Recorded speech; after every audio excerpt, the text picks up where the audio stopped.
Thank you. Welcome, everybody, and I do apologize for the delay. We've been in session, closed session since 3 o'clock, so we have had a fairly long day, and it just went over. So I do apologize for that. And without further ado, I'm calling our meeting to order, Mr. Clerk, at 6:15. And I would like to report out of closed session, Clerk Patapow.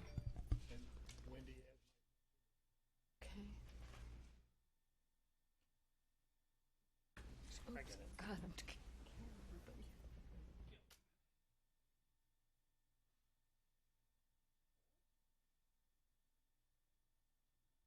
Okay. Closed session began at 3:07. Board action regarding on a motion by President Beatty and a second by T.J. Zane, and by a roll call vote, the board voted unanimously to approve the compromise settlement of case number 15 CV 0875-MMA-WVG and authorize the superintendent to execute the necessary agreements. And there was no other reportable action taken in closed session. Thank you, Clerk Patapow. And now, would everybody stand for the pledge? Okay. I pledge allegiance to the flag of the United States of America and to the republic for which it stands, one nation, under God, indivisible, with liberty and justice for all. I would like the record to reflect that all members are in attendance this evening, Monday, August 24th, 2015.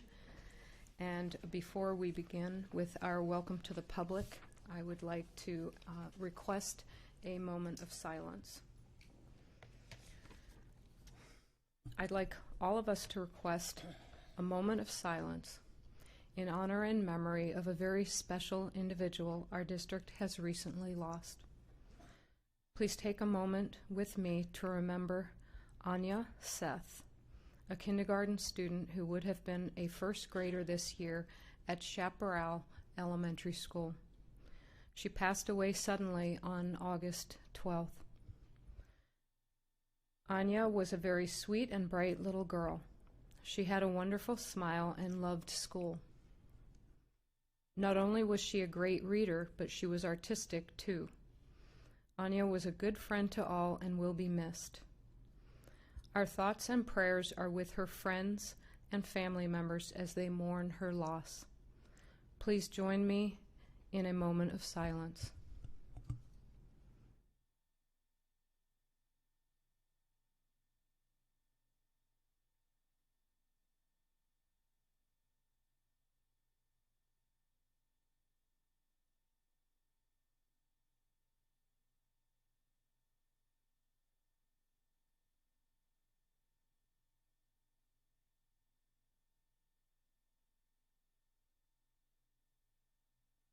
Thank you. With that, Mr. Zane, welcome to the public. Thank you, Ms. Beatty. Bear with me, this is actually seems as though it's getting longer by the month.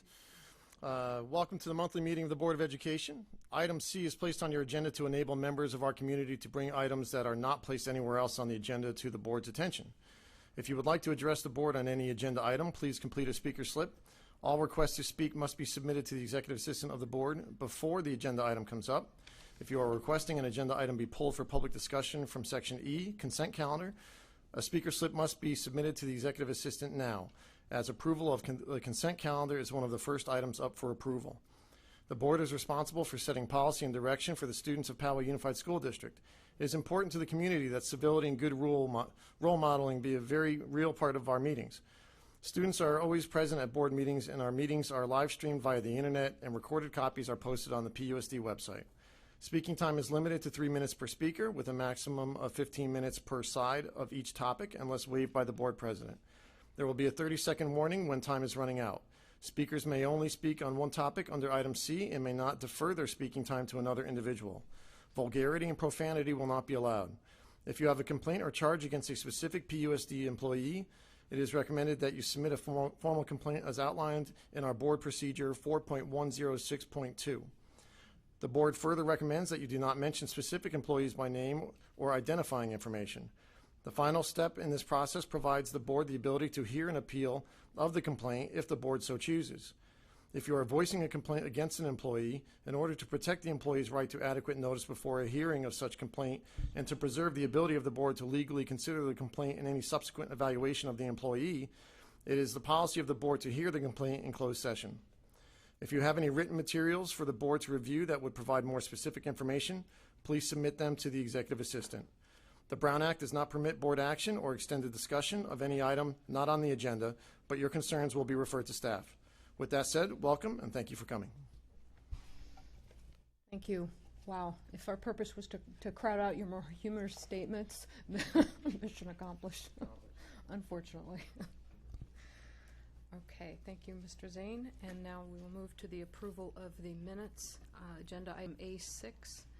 And this is the minutes of June 22nd, regular board meeting, July 8th, special board meeting, August 7th, special board meeting, and the August 18th special board meeting. Recommendation is that they be approved as presented. Is there a motion to approve? Motion to approve. Okay. A motion by board member Zane and second by board member Patapow. Is there discussion? Just one, I had submitted the change that the new chair of the ETAC committee, Adalia Lovato, her last name was misspelled. I hope that we change that, and we'd like to add that before we approve. Okay, so with that amendment, is there a continued motion? Board member Zane, motion with board member Zane, second by board member Patapow. Approve the minutes with the change recommended by board member O'Connor Radcliffe. Without any further discussion, all those in favor say aye. Aye. All those opposed, and the motion passes unanimously. Okay, the approval of the agenda sequence, and the agenda sequence, there are no items to be considered prior to routine agenda items. Is there a motion to approve the agenda sequence? Motion to approve. Is there a second? Okay, motion by board member Zane, second by board member Patapow. All those in favor say aye. Aye. All those opposed, and the motion passes unanimously. A8, the approval of the consent calendar. I will start at the end of the dais. Our student board member Pujar, do you have any items you'd like to pull from the consent calendar? No, thank you. Board member Zane? No, thank you. Member Sellers? No. Board member Patapow? No. Board member O'Connor Radcliffe? No. Okay, and I don't have any either. I think this is a first. Congratulations, team. Can I make one comment? Yes. One comment is that I, again, asked a million questions, and thank you so, so much to staff down there. You answered extremely thoroughly, even to my follow-ups on the enormous list of initial ones, so thank you so much. Really fabulous job this month, in particular, answering those questions. Okay, and with that, this. Speak into the here. Okay. Okay. Thank you. And we are moving on to student board representative reports. And it looks like we have a number of changes, so bear with me. Thank you. Okay, so we have not approved the consent calendar. Thank you, Board Member O'Connor Radcliffe. Is there a motion to approve? Motion to approve. Second. Okay, motion by Board Member O'Connor Radcliffe, second by Board Member Zane. All those in favor of approval of the consent calendar, say aye. Aye. All those opposed, and the motion passes unanimously. Thank you. Okay, student board member reports. Abrax, okay, we've got this one. Well, we have three, okay. Our first student board member is Jennifer Welch from Mount Carmel High School. Welcome. Hi. Hi. Oh, It's a new year. We're all getting our sea legs. So yes, come speak at the dais and share Hi. your information. Hi, I'm Jennifer. I'm Mount Carmel's community representative, and I'm going to tell you why it's great to be a Sun Devil. We had our first day of school, and it turned out really awesome. It was great. We had our Mount Carmel tunnel and our red carpet rollout, and we had Link Crew and our ASB come out at 6:15 to help set all of that up. And then we had our cheerleaders, Link Crew, and staff all cheering the freshmen as they walked into school. ASB also came to school early, like I said, at 6:15 to help set up. We wrote each and every student at Mount Carmel a handwritten welcome back sticky note, which is really fun for all of us, and it turned out to be a really great turnout for that. A lot of kids like that. We also had an exciting day because Channel 10 News came by to film us a little bit. That was a little exciting for us. Let's see. Oh, also, our freshmen got handed out a Sun Devil Way booklet, which is just kind of a little brief view of what it's like to be a Sun Devil and what we try to strive for as a Sun Devil. And each student, as a freshman that came in, got one of those. And those also got really good reviews. People seem to really like those, and those turned out really well. Also, we have our fall play auditions are coming up this week, which is exciting for us. I'm also a drama kid, so that's exciting. Our sports are coming into full swing. Cross-country, track, football, tennis, all of those are starting to go into full swing. Same with choir, drama, band, all those are coming into full swing, which is really fun. And that is why it's great to be a Sun Devil. We're having a really fun, full start of school. That is all. Thank you. Wonderful. Thank you.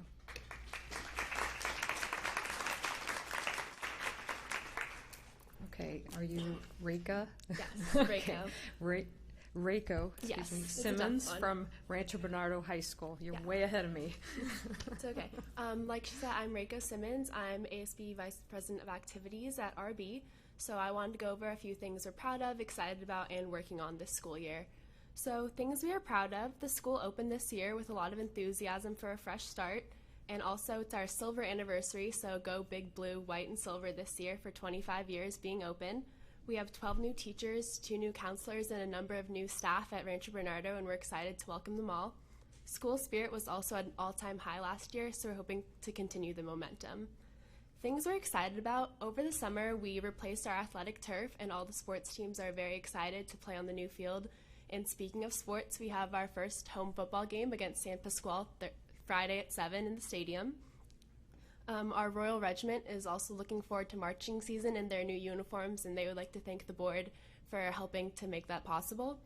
And also the class of 16 is working on college applications and is very excited for senior activities.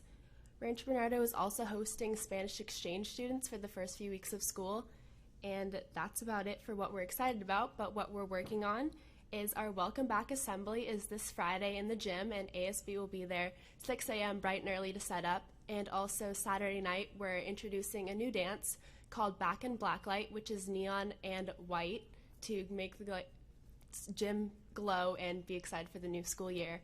Also, we're changing things up with back to school night, so instead of a formal meeting in the gym, it's going to be an activities fair in our large quad where clubs, programs, athletics can all set up a booth and parents can walk around and see what being a Bronco is all about. Thank you. Thank you, Rachel. Our last student representative is Rodney Tompkins from Westview High School.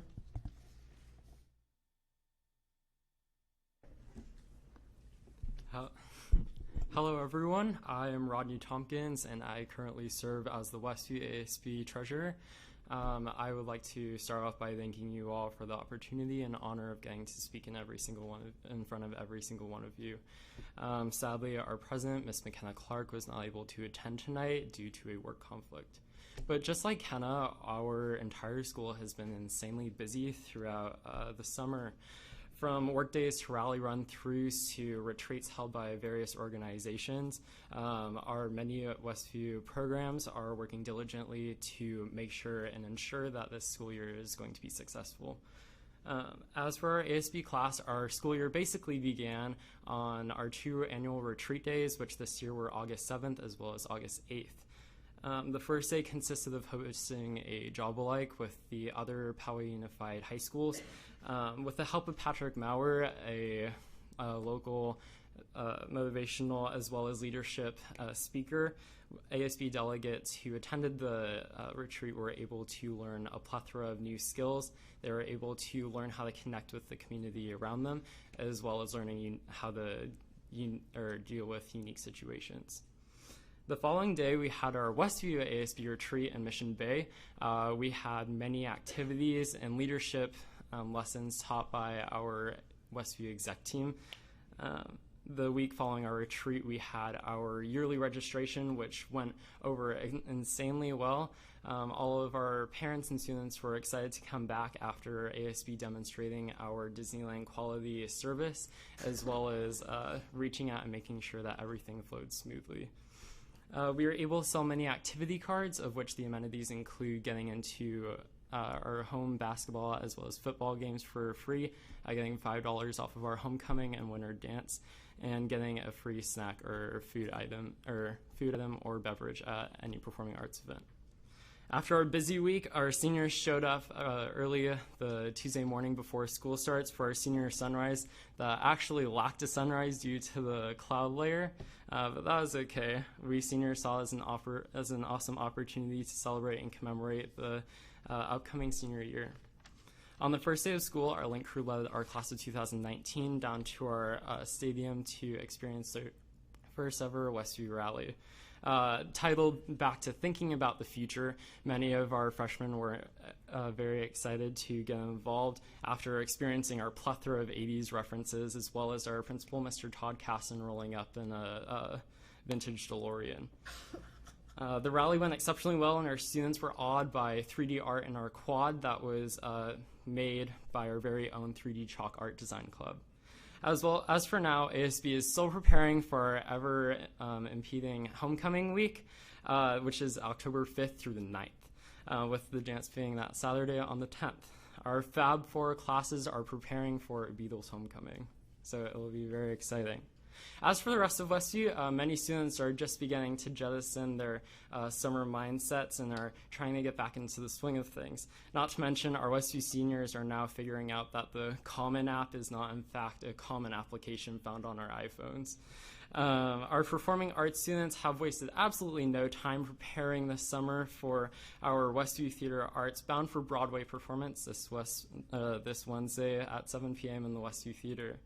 The night will be filled with many songs, many dances, and amazing performances by many of our programs on our campus. Meanwhile, our fall sports are getting as ready forever as the upcoming seasons are coming up. Our girls volleyball team is looking as strong as ever, and our football team is getting prepared to play against Fallbrook this Friday. Lastly, with the start of our new year, our counselors are looking forward to starting a new program on our campus. In all of our homerooms this Wednesday, activities, discussions, and videos pertaining to mental health will be facilitated by our homeroom teachers, peer counselors, and counselors themselves. Their goal is to balance out the educational experience that Poway Unified offers, as well as an emphasis on mental well-being. We are beyond excited for these Wellness Wednesdays to come. Again, I would like to thank every single one of you for this opportunity of getting to speak in front of you.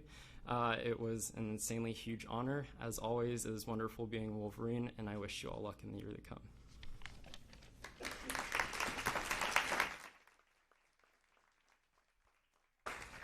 Thank you all, and since you're a new crew, we do allow you to be dismissed to do homework and other important activities. If you would like, you are welcome to stay.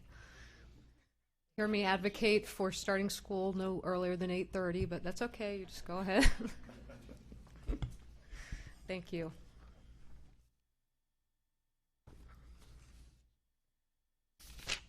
Okay, and with that, we will go to the superintendent's briefing. Dr. Collins.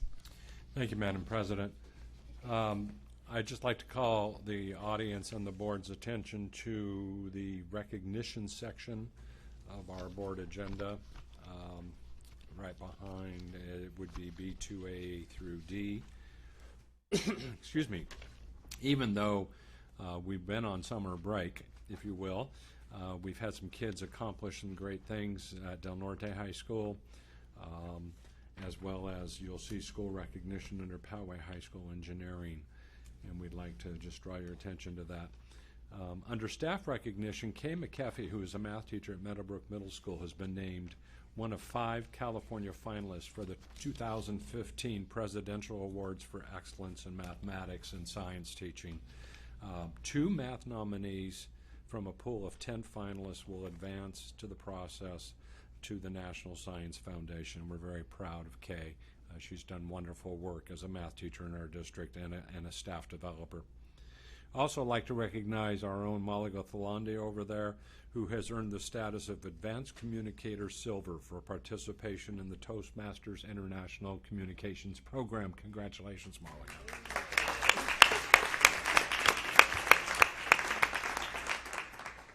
And as you know, school is open. Last Wednesday, more than 35,000 children appeared on our doorstep and were greeted with a system that was ready to go to work. The teachers were prepared for their kids. They've been doing lesson plans and getting their rooms ready, as well as our facilities, and every other aspect of the business operation was ready to go.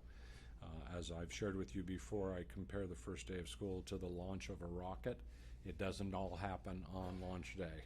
A lot of preparations that go into that, and I'd like to thank our staff and our parents and our kids and our teachers and everybody for an excellent first day, and I know it's going to be a great 2015 school year.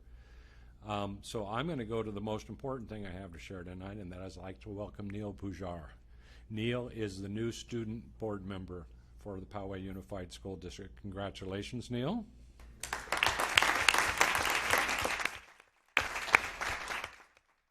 Neil is a senior at Del Norte High School, has been very, very involved both at Del Norte as well as Design 39 campus. And Neil, I'm going to go ahead and let you do your board member report if you'd like at this point, and anything you'd like to say. Thank you, Dr. Collins. I'm really excited to be here. Today's my first meeting. I'd like to thank the board for this opportunity to represent the students for Poway Unified. I'm really excited for the year to come. My first day of school was awesome. I started it at Design 39 campus and welcomed all of the new kids from kindergarten through 7th grade, which was really cool. And then I got to walk across the street to Del Norte and see the 9th through 12th graders come in, so that was also fun. My first week of school has been pretty good, and I look forward to the rest of the year. Thank you.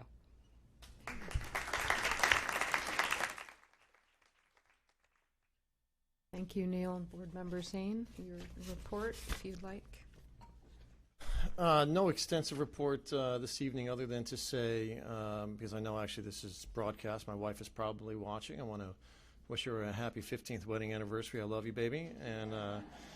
And thank her, because it is the first week of school, the number of days that she's gone out and gotten clothes and stuff like that for the kids to go to school. And my middle child is going to transitional kindergarten at Sunset Hills, and my 7th grader at Black Mountain. It's wonderful to see them off, and so many other students as well. We haven't, as you may hear in other reports, and quite had the entire summer off. We've had some meetings. Charles laughs. We probably had more than we maybe cared to have had. But it's a pleasure, and we look forward to an exciting year ahead. Thank you.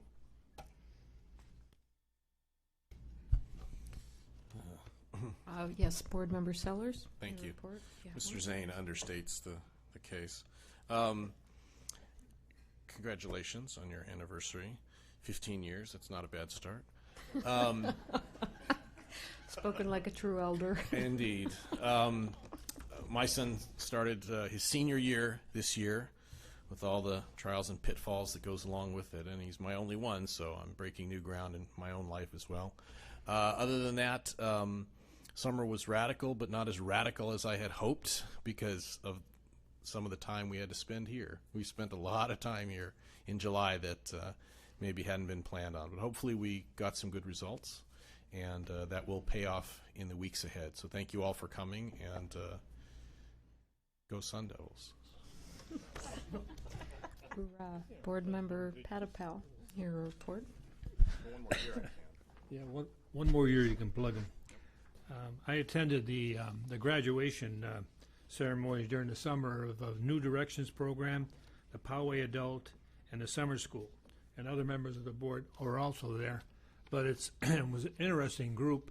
I forgot what the youngest age was, I think 18. And what's the oldest? What's the oldest? And the oldest was 55. That's quite a spread for a graduating class. But it was very rewarding to see them, congratulate them, and talk to them individually and what they had to say about going ahead with their education. And I'm glad we had a chance to give them that opportunity. The other thing was we had new teacher orientation, and there was, I think we had 110 new teachers, John? Over 100 teachers, yes. Over 100 teachers. And John, of course, he asks the same questions every year. The last 20 years he's been asking the same questions. But one question he asked is how many of the teachers there started or had their education in the Poway Unified School District. And I'd venture a guess and say at least 30 of those 100 graduated from the Poway Unified School District, which gives a big testimony to our school district, and they felt that they were well prepared and to move on, and they decided to get into teaching. The last thing I had was I represent the board in the Healthcare Advisory Council for the hospital, and I give the board repeated information as far as what's happening in the hospital and any and all research that they're doing in the areas of drugs and stuff like that. Other than that, that's it. Thank you, Board Member Patapow. Board Member O'Connor-Radcliffe, your report. So as our Westview student rep said, jettisoning that summer mindset is pretty difficult right now, but what a fabulous summer, very busy. You guys didn't mention the whole board participated in the Rancho Bernardo Spirit of the Fourth Parade, too. That was really fun, including Neil. I brought my daughter, and we all had a great time on the fire engines, squirting super soakers into the crowd that lined their way, waving our flags. It was really fun to see so many familiar faces. The first time I've ever done anything like that. My family had a great summer school experience, too. Those special education teachers and instructional aides were really hard at work, making sure all of those students continued making progress all summer, and that they smiled a lot every day. My son had a great summer. And even when they're not working in the summer, our PUSD family of employees continues working with children and giving back to the community. My kids took swim lessons at Mount Carmel High School at the pool there and were taught by a PUSD adaptive PE teacher working in his summer as a swim instructor, and my daughter was taught by the daughter of a PUSD instructional aide. So they're all out there. Our PUSD family's giving back and doing work in the summer too, even if it's not right here. What else do I want to tell you about? That summer graduation was awesome. I wanted to mention the student speaker, who was one of the students on the upper end of that age range, 17 to 55, talked about the perseverance, courage, and faith it took for him to head back to school to finish the unfinished. And I really thought that turn of phrase, it really hit me. I loved it. I had to write it down so I wouldn't forget. But congratulations to those graduates. That was awesome. The Board of Education's Educational Technology Advisory Committee, the ETAC, met earlier this month, and I watched them elect Dalia Lovato as their chairperson and agree on how they're going to prioritize which technology issues they want to tackle first. These are some really committed people. I'm really excited to see the recommendations that come out of that group. And lastly then, in front of about 500 Girl Scout volunteers, I was honored to receive on behalf of the district the Friendship Award from Girl Scouts San Diego, and I forgot to bring the little paperweight, but it's really cute. I might keep it if you don't mind. No, I'll bring it. But recognizing our school district for providing superior service and assistance in support of Girl Scouts' mission. And as a former Girl Scout and mom to a current Brownie right now, I know the importance of that mission, and I really appreciate the district's support. So I was honored to be there to accept that on behalf of the district. Thanks for letting me go. That's it. Thank you. Okay, and we'll make mine short. Most of our activities have been covered. I did have the privilege of attending the educators' reception at Camp Pendleton by invitation of Brigadier General Banta, and a lot of the focus was on the school liaison programs. And Poway Unified was very well represented by Beth Hubert and Veronica Tapia from our Student Support Services. And I found out Elaine Cofrancesco is our military liaison, so I got a lot of information. It was a great opportunity to network, including with a former Westview High School student who had been a military brat, and she works as a liaison with Senator Anderson's office. And she wrote me a very nice letter with just fantastically written, enviably written handwriting. And she had spoken to me about the student-to-student program at Westview. And among other things, she said, I hope the idea of student-to-student at Westview High School can be an example of how other Poway Unified high schools can better help to transition new military teens who move into our district. And so I think that's a key thing to when we have great programs. And this doesn't just pertain to military kids, but especially at the secondary level, kids that are new to the district. These are kind of the peer-to-peer programs, but whether it's that program or another one, to get our schools interacting and our principals talking amongst themselves in order to share some of these great programs so that they can copy them at other schools. So that was a wonderful reception. It was the first time I'd been on the military base there, so it was very neat. And I wasn't joking. I do, it's the beginning of the year, so I think about goals, things I'd like to accomplish. And actually what I was going to say was I wasn't joking when I said start time at 8:30. I just want to start a conversation. The American Academy of Pediatrics has come out stating that they don't think it's a health concern to kids, especially teenagers. The studies show the health hazards because of their biological clock of having to wake up at draconian hours, very early hours. And the American Academy of Pediatrics is now recommending that schools don't start before 8:30 a.m. So I know I'm starting a firestorm here, and everybody's freaking out, and bus schedules are going to just go crazy. But why not have the dialogue? And that's it. So thank you. Okay, and now we go right to public comment. And Board Member Patapow, do we have any public speakers? We have quite a few. A couple of items. For anybody who's speaking, please come up, identify yourself, your name and your address before you begin. We'll have these three lights in front of you: the green, the yellow, and the red. The green I'll put on when you get started. The yellow, you have maybe 30 seconds to the end, and the red, your microphone will be cut off. So just if you see the red light, won't have anybody to talk to. Anyway, number one will be Tracy Black Zareski.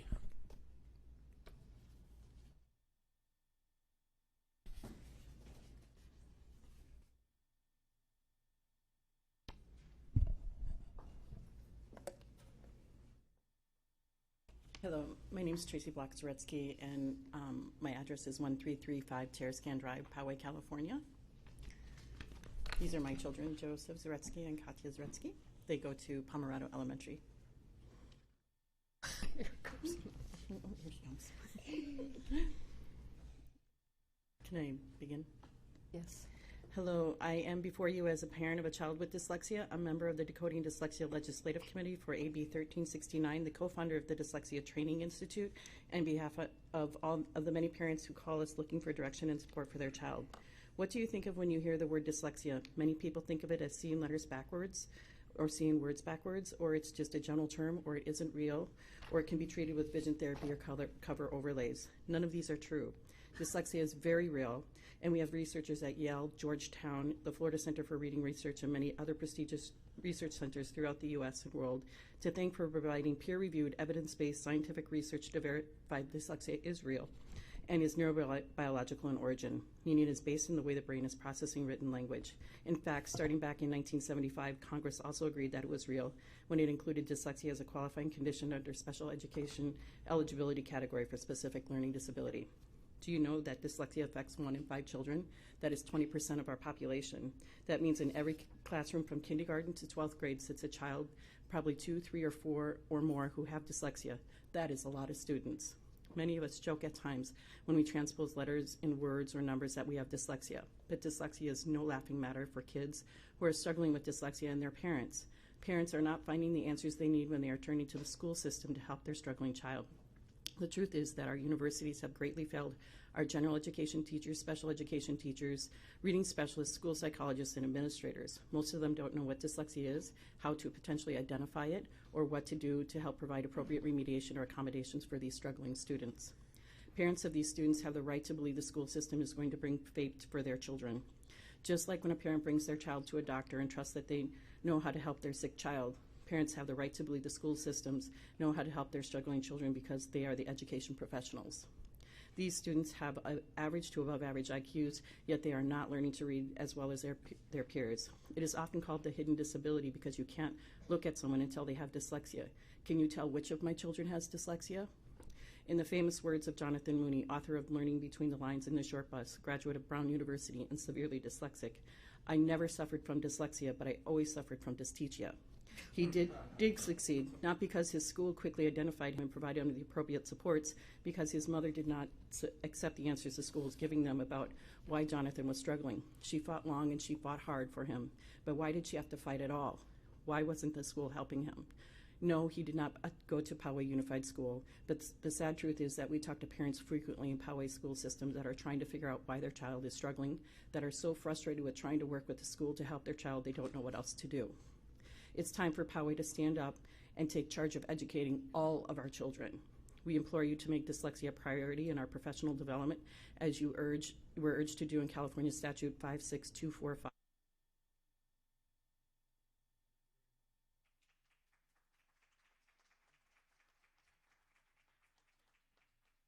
Mr. Patterson, before you Yes. go on, I think you should let the people know that they do not have to give their address. Option? Not required. We've always had them give the address. That's why I don't know.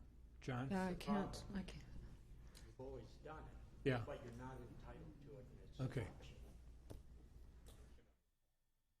Okay. That's all right. Thank you. You're welcome. I'll just add an if you would like. And, okay, next speaker, Mr. Padpow. Okay.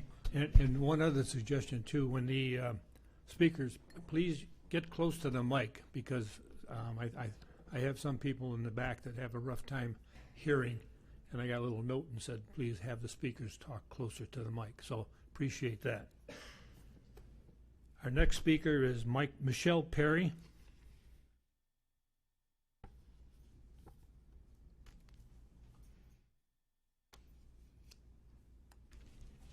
Good evening. My name is Michelle Perry, and I live at 10612 Rancho Carmel Drive. I'm here to share with you information that I believe would help create a more inclusive environment for students with dyslexia. As an advocate for students with disabilities in schools and in the community, I have had the opportunity to learn and listen to the concerns that students and families have related to their school experience. I am also the parent of a child with dyslexia. I believe our teachers care about student success and desire to assist their students to achieve their potential. However, even the best intentions can sometimes yield negative effects if the student's special needs are not considered. For example, at one school, a fundraiser was held in which students could raise money for the school by spelling words correctly on a test. The classes at each grade level with the highest score would select a book to donate to the library. The event's mission was to promote learning while supporting the school, as the pledges would be used to provide reading support materials. Those are great goals. However, when one considers how it would feel to participate as a student with dyslexia, one can begin to see how such a fundraiser might result in feelings of shame and inadequacy. So how can these types of situations be minimized? Well, if staff and teachers receive training that would provide them with information regarding the characteristics of dyslexia and how to be sensitive to the needs of our students with dyslexia, they could approach classroom discipline and programs through a different lens. This training would not only benefit students with dyslexia, but all students. Everyone can agree that inclusion and understanding promote healthy school environments and foster compassion. Free training exists, so that removes the barrier of cost. We are here to work collaboratively with you to promote a positive school experience for all.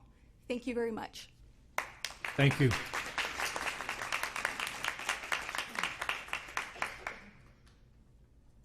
Our next speaker is Frida Brunzel.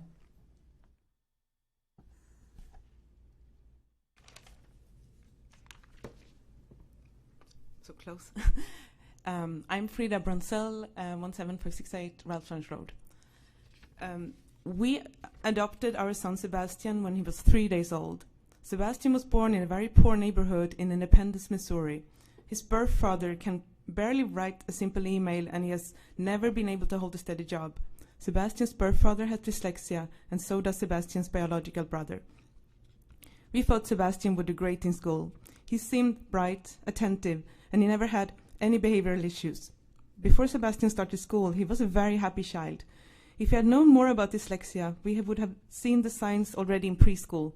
Sebastian had a hard time learning to write his name, and it was much harder for him to pick up English than it had been for his older brother.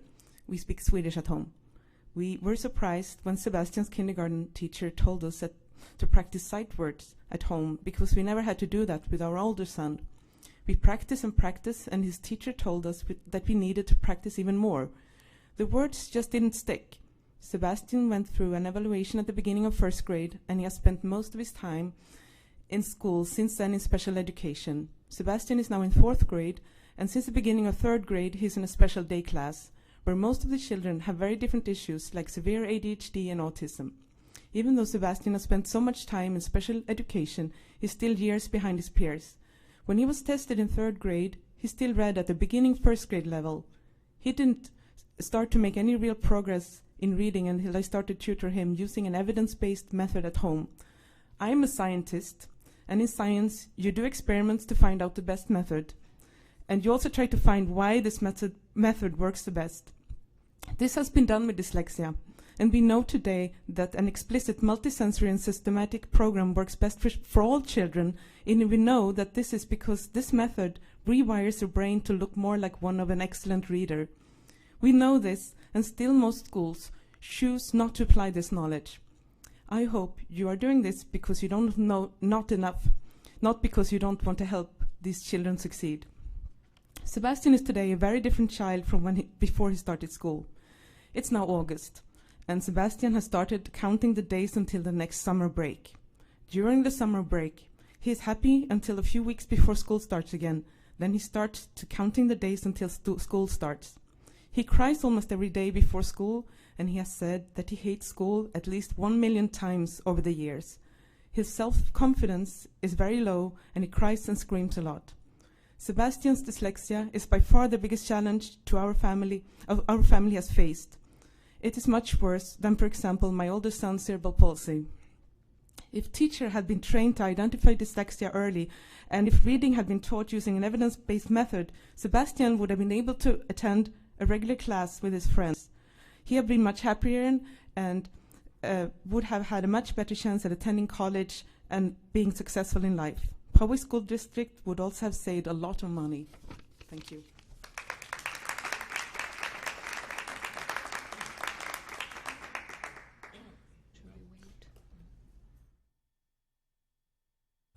Our next speaker is Stacy Cavalier.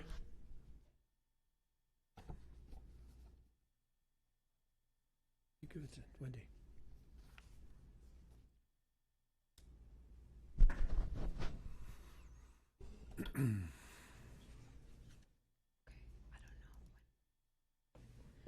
Good evening, Superintendent Collins and members of the school board. My name is Stacy Cavagliari, and I live at 13227 Valle Verde Terrace.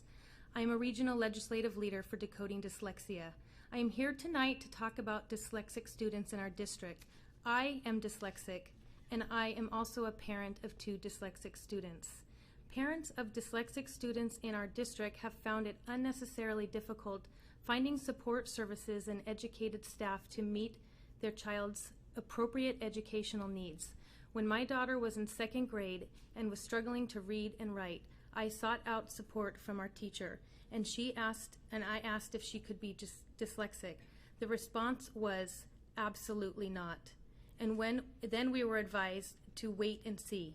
Far too often schools use the wait to fail method, which leaves families feeling hopeless.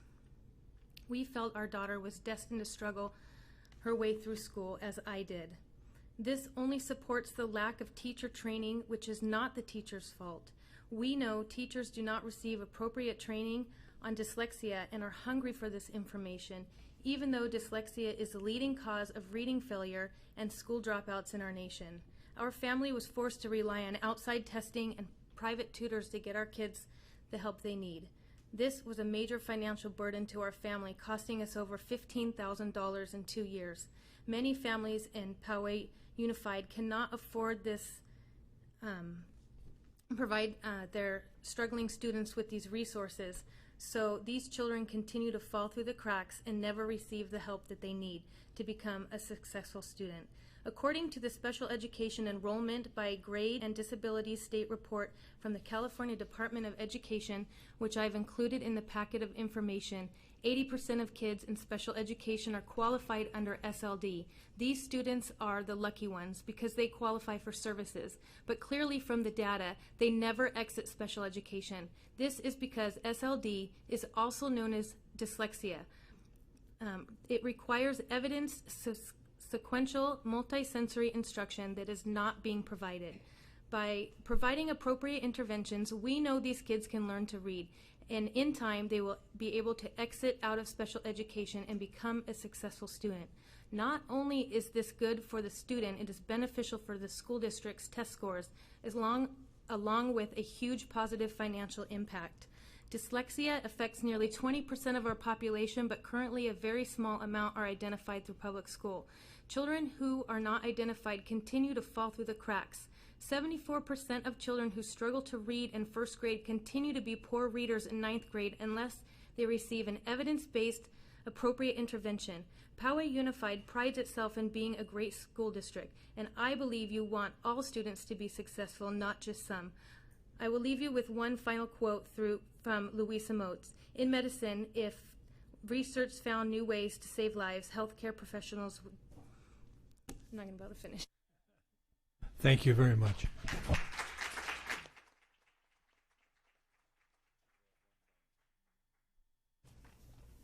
Okay.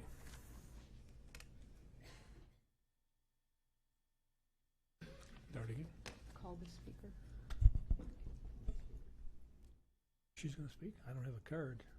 Haley? Michelle? Is it Michelle? Haley Cavagliari? Okay. Haley, I'm sorry, Haley. Your number got slipped under the bottom. Haley Cavagliari? Go ahead. Hi, my name is Haley Cavagliari. I live at 13227 Valley Verde Terrace. I'm in 6th grade at Twin Peaks Middle School, and I'm dyslexic. When I was younger, it was hard for me to read and write. I felt frustrated with myself that I could not keep up with my peers, and no one was helping me. In 2nd grade, I woke up every day determined to move up to the next reading level, but felt sad when I was not moving on and making reading progress. Sometimes I would even cry in class. It was not until 3rd grade when my mom took me to get evaluated and I found out that I was dyslexic. I felt happy to realize that there was a reason to why I was struggling. I went to tutoring after school for 2 years to help me learn to read. I'm grateful to my parents for providing me the help I needed, but I still struggle in school and continue to have poor spelling and dislike reading aloud in school.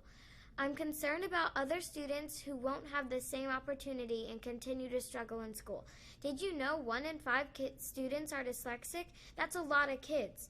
We should not have to suffer in school so much, and that is why I think we need to do more to help kids that struggle to read, write, and spell. Dyslexia is real.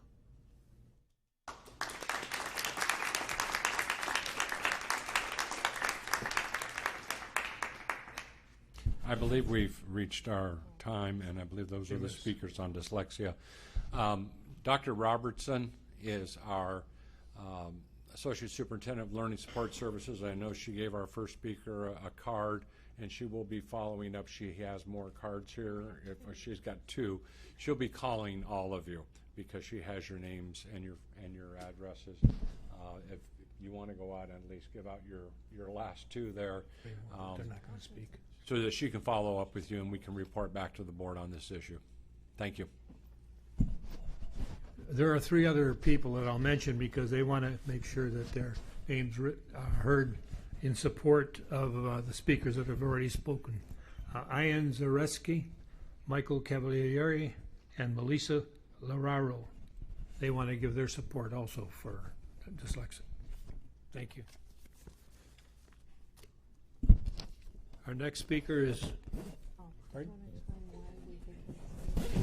Pardon?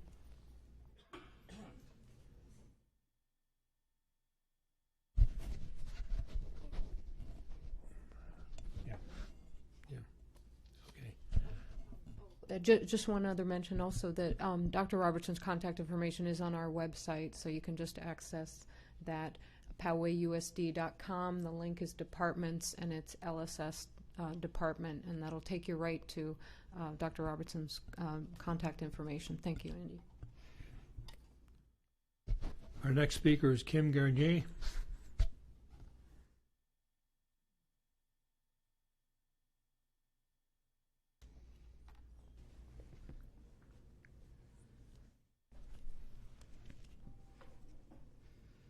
Good evening. My name is Kim Garnier.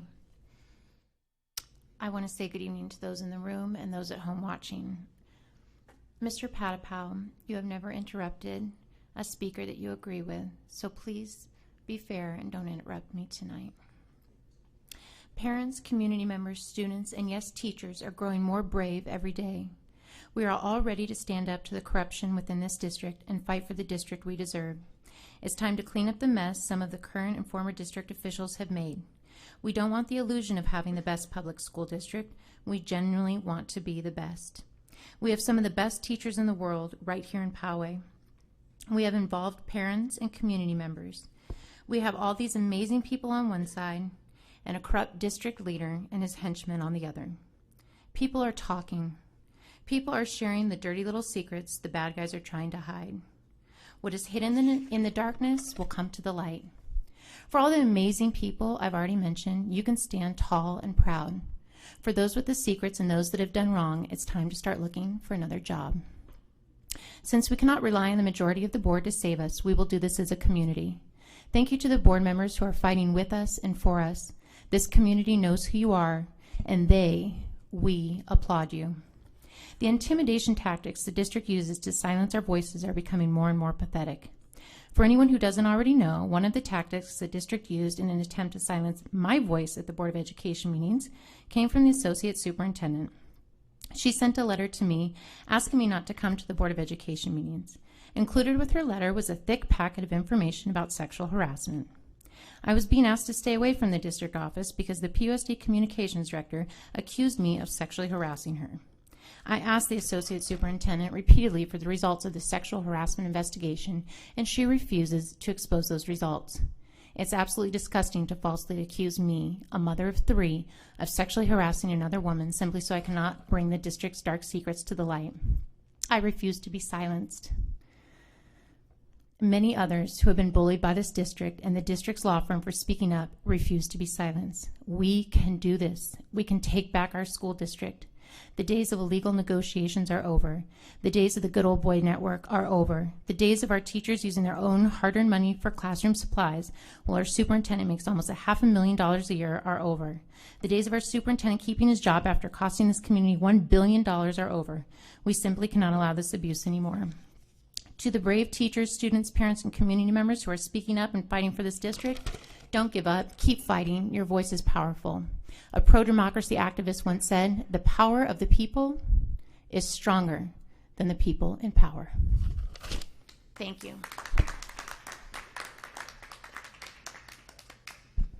Our next speaker is Keith Wilson.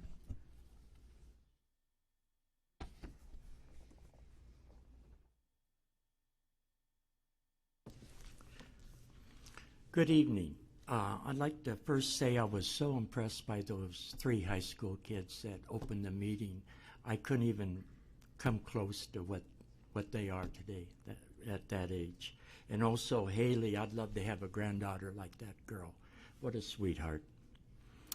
At the May school board meeting, former board president Steve McMillan spoke before you and said that our current board president was unfit to serve, and criticized her for making statements in print that were critical of our superintendent. It was during Mr. McMillan's time as school board president that former Superintendent Bob Reeves resigned because of allegations of sexual harassment. It was McMillan that drafted a severance package for Mr. Reeves, and one of the conditions was that the district would not pursue any reimbursement from Reeves for litigation costs. McMillan and Reeves' attorney both agreed it was a good deal for the district. However, what Mr. McMillan did not disclose was that he and Reeves were drinking buddies. In Ethics 101, that would be known as Buddygate.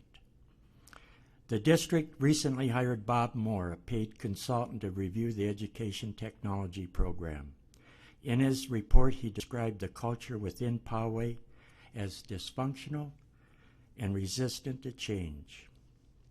Here's an example of the same old business. A married principal at one of our schools had an affair with one of the teachers on his staff. This caused disruption and tension among the other teachers. So, the district, following precedent set by the Twin Peaks sexual affair, our superintendent did not terminate him, but assigned him to a position at the district office. And it was during McMillan's tenure as school board president that the financial advisors were hired that led to the capital appreciation bond fiasco. Mr. Collins and Mr. Patapow both voted for the CAB, and they both accepted gifts from the bond underwriters. In Ethics 101, the question is, were they unduly influenced by the gifts, or financially incompetent, or both? Former California State Treasurer Bill Locklear has gone on record saying that the Poway bond deal was stupid and that the superintendent should be fired. In addition to the consultant's findings of dysfunction and resistance to change, he found that our students are missing opportunities to use exciting new tools that are essential for college and career readiness. The incidents I spoke of tonight can only happen when a school board is corrupted or weak. We need new leadership, and only when that occurs can you say our students are your top priority. Thank you very much.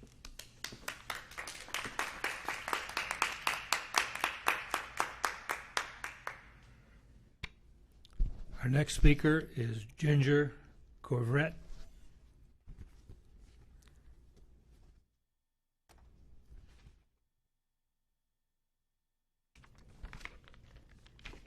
Hi, I'm Ginger Couvrette. I live at 17543 Boca Raton Lane, and I'm here on a lighter note. I am the race director for Jacko Smash, and we're excited to announce that Jack is back and he's going the extra distance. Thank you to Ms. Beatty and Ms. O'Connor-Ratcliffe for joining us last year, and we're hoping that we more than double our attendance this year. All proceeds are benefiting the local special needs community. This year we're excited to be able to give 67% to PUSD programs. 1/3 of the money collected will go to the Abraxas Transition Program, which provides transitional skills for special needs adults ages 18 to 22. 1/3 will go to the PUSD Special Education Foundation to provide grants for special needs classrooms throughout the district. And 1/3 will go to POVA, which is a Poway-based therapeutic writing program.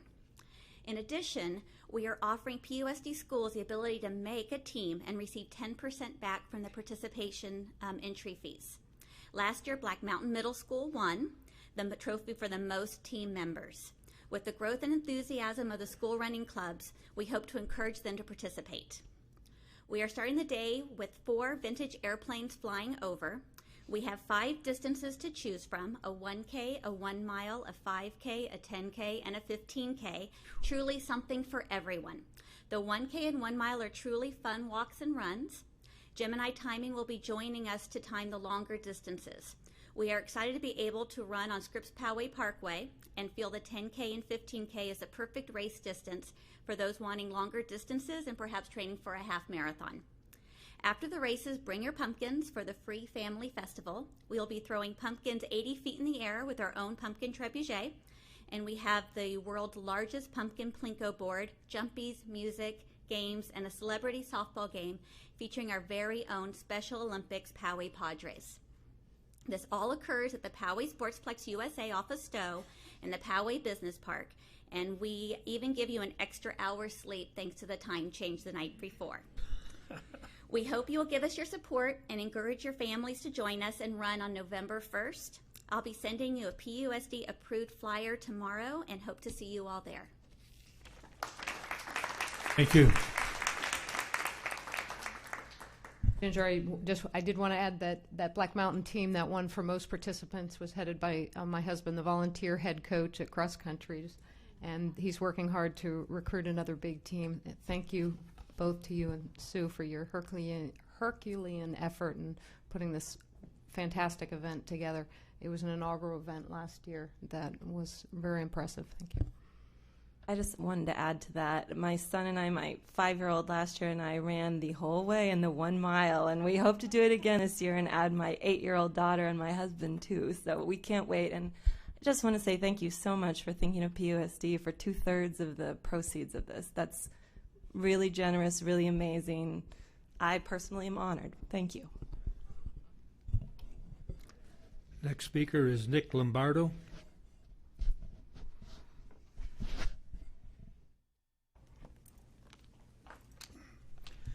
Evening, Nick Lombardo, live in Poway. I want to speak to you tonight about bus ridership. I know one of the first concerns, as Ms. Tholandis, is about buying more buses, okay? I'm not speaking about buying more, I'm talking about utilizing the ones that we have better, okay? Of the schools that I drive, 2 of them are Mesa Verde and Westview High School. Both of those buses that I drive the students to school, I have 12 students on my bus. Mesa Verde route, I drive through another route that has maybe 15 students on it. I could pick up both and not take that much more time than what I'm doing now, which would free up another bus and free up another driver. I know there's got to be more routes like that out there, okay? The one time we had AM and PM passes, okay, where a student would buy a pass so they could only ride in the morning or ride in the afternoon. I think this was a good thing. It helped the parents save some money where they didn't have to buy an entire pass for only using the bus one way, okay? I know it would probably cost the district some money, but are we here to make money, or are we here to get our students to school safely? We always talk about how safe it is for our students to be in buses. Okay, so why are we making the students walk or using other forms of transportation? Okay, I know how important class size is. Okay, that's very important, and I'm a strong advocate of that. Okay, we just spent $1 million to reduce class size. Okay, we just hired 3 assistant directors. Okay, I mean, we can't find some money to help subsidize transportation and utilize this stuff, pick up these people, maybe lowering the fares, make it more affordable. I know that it's been gone over, but maybe just like recently we had a outside concern reevaluate our IT department, okay?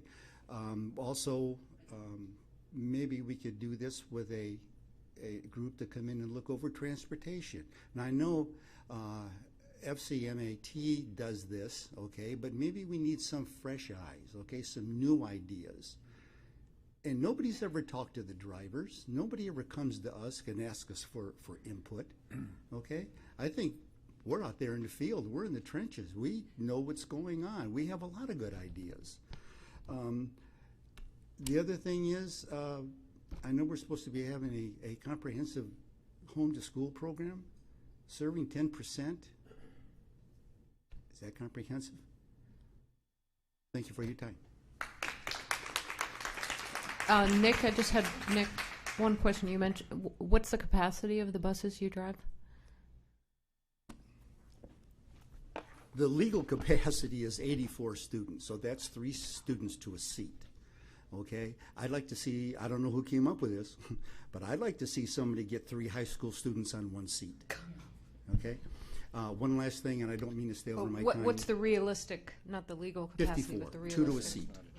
Okay, and that's on our largest bus. That's our 84 passenger buses. Thank you. Last thing is I have some data that I didn't have time to put in a reasonable format. I will get that to you by the end of the week. Thank you. Thank you. Our next speaker is Robert Scott Rings.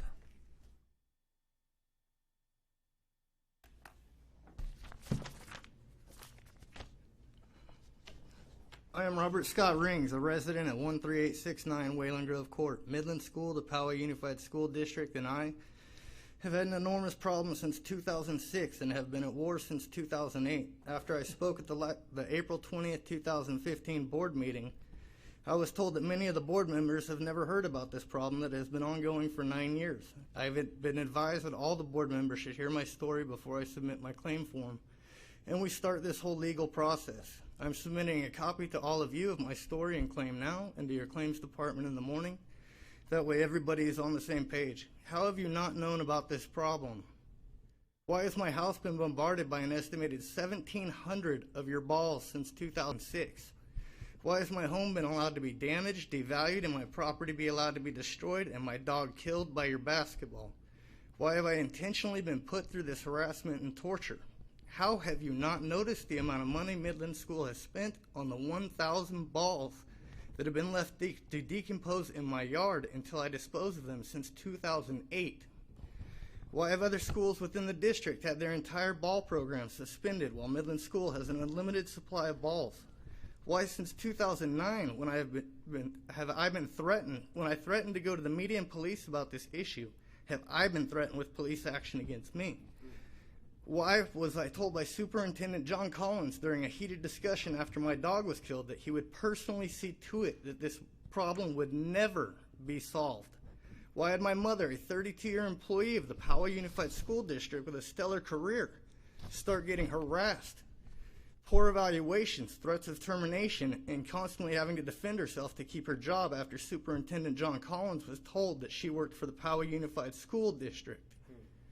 With all that your staff has intentionally put me through, why must I continue to suffer by having my family's property further devalued and making me feel like a prisoner in my own home by the now 17-foot high fence that was designed and installed by your employees that is 98 inches from my kitchen that spans my entire property? Why are balls continuing to fly over your 17-foot tall fence? If you don't know the answers to these questions, I do. The answers are simple. Instead of solving this problem in 2006 like I was promised by raising the fence a few feet, the administrative staff of Midland School, the head playground supervisor backed by Superintendent John Collins along with his staff in the risk management department, have covered it up, turning it into their own personal sadistic game in an effort to force me out of my house. All of this because I use my freedom of speech that is granted to me by the First Amendment, because I have not bowed down to the omnipotent power that the administration feels it possesses. If you think I am wrong, then why has it taken 9 years for the district to do anything to try to solve this problem, costing the school district around 1,000 balls, costing me tens of thousands of dollars and severe mental anguish? Thank you.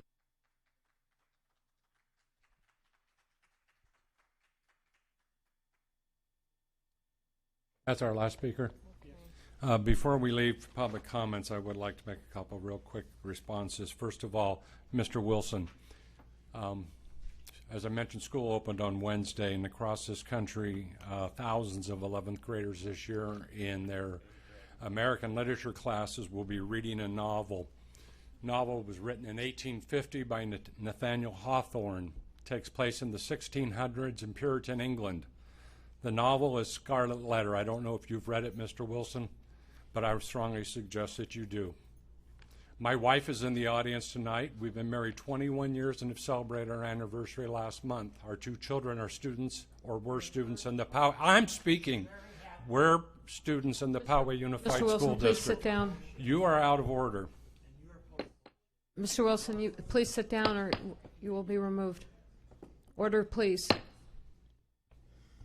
To come before this board and publicly criticize one of our employees and continue to reference my personal life, I'm not sure if you are here to hang a scarlet letter on my wife. Lisa, sit down. Please, order in the board meeting. Please. Order, please. Order.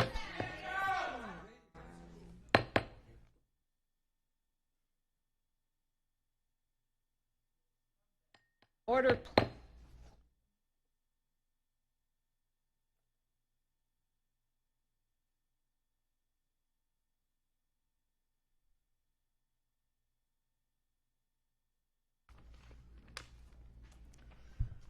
Okay, we are moving on to action items. Agenda item D101 is the ratification of stipulated agreement for student expulsion. The recommendation is that the Board of Education approve and ratify the stipulated agreement for expulsion in the case numbers listed below. The case numbers are 2014-2015.26 and 2014-2015.27. Is there a motion to approve? Motion to approve. Okay. Motion by Board Member Zane, second by Board Member Patapow. Is there any discussion on this item? Seeing no discussion, all those in favor say aye. Aye. All those opposed, and the motion passes unanimously.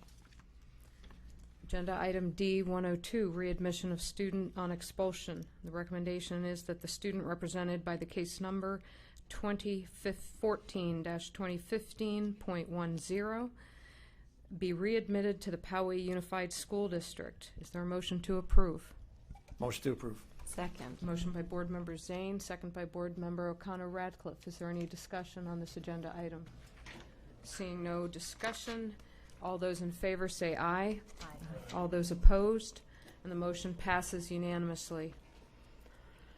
Agenda item D301, certification of the 2014-15 unaudited actual year-end closing financial report. The recommendation is that the board certify the 2014-2015 unaudited actual year-end closing financial report. Associate Superintendent Theland. Thank you, Madam President. Good evening, everybody. Tonight I will be bringing the 2014-15 unaudited actual data for certification by the Board of Education. We have finished closing the books for the 2014-15 school year. The presentation that I will be doing for the Board of Education is just the general fund, combined general fund, but the board has received the documentation for the 15 other funds electronically. It's the Hvac software report that has been sent to the board. Before I start my presentation, I'd like to take 1 second to recognize and thank Joy Romero, Director of Finance, for all her work during the summer, as well as recognize and thank Jeanette Chang, Assistant Director of Finance. Thank you, ladies.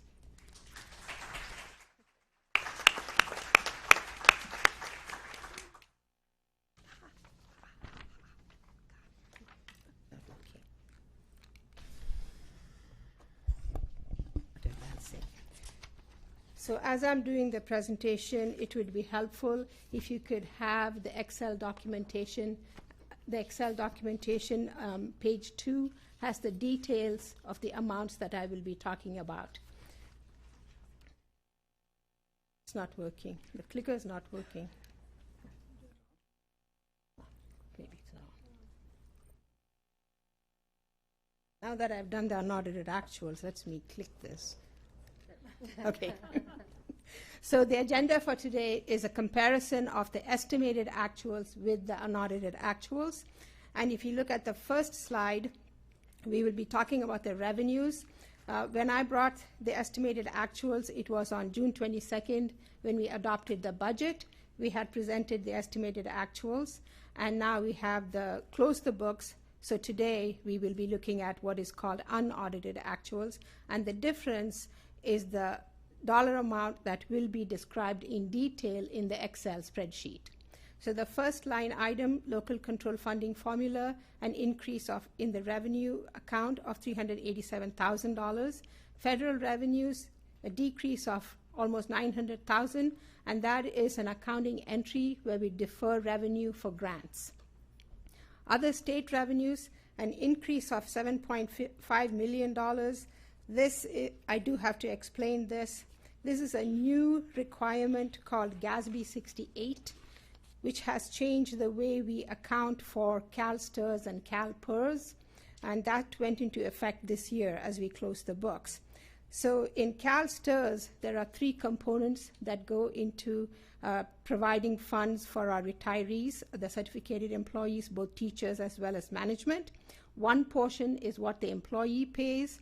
The second portion is what the employer, the district, pays. And the third portion is what the state of California pays. State of California pays on our behalf 5.678% of the certificated salaries, and that amount for our district is $7.3 million. So when we close the books, this is a new rule that came about in a letter from Tom Tullochson's office. Letter was dated July 2nd, so that's why I did not have it in June. So that difference is $7.5 million. It is only an accounting entry, so when we go to the expenses, you will see a like expense. So it's not additional revenues for the district. It would be exciting if it were, but it's not. Other local revenues, an increase of $714,000, and all of that is donations that we received. We may have received them in April or May in the schools, but then by the time it comes to finance office and it is booked, it is recognized after we close the books. So the increase in revenues is $7.7 million. If we look at the expenditures, certificated salaries, an increase of $618. Most of that was categorical programs. Classified salaries, a decrease of $454,000. Employee benefits, $6.6 million. 7.3 of that is the corresponding entry we had to make to recognize the state contribution. Books and supplies, a decrease of $1.5 million. Services and other operating expenses, 2.1. Capital outlay, other outgo, and direct support, indirect, smaller amounts, for a total increase in expenditures of $2.9 million. So we recap the two. Revenues increased by 7, expenditures increased by 2.9. The difference between the two, we are to the good 4.7, a small adjustment of $20,000 for total financing sources and uses. Net increase, that's the difference between what we estimated and what actually happened, is $4.7 million. That $4.7 million is in the ending balance. We show it on line 3, ending balance, increase of 4.7. Required reserves increased by 606. Carryover reserves, we had projected 11.7 million, but we did spend more than that, so the carryover went down by $1 million. Economic uncertainties, which is formula driven, increased by 60,000. Reserves to balance the next fiscal year, $5.1 million. Any questions from the board?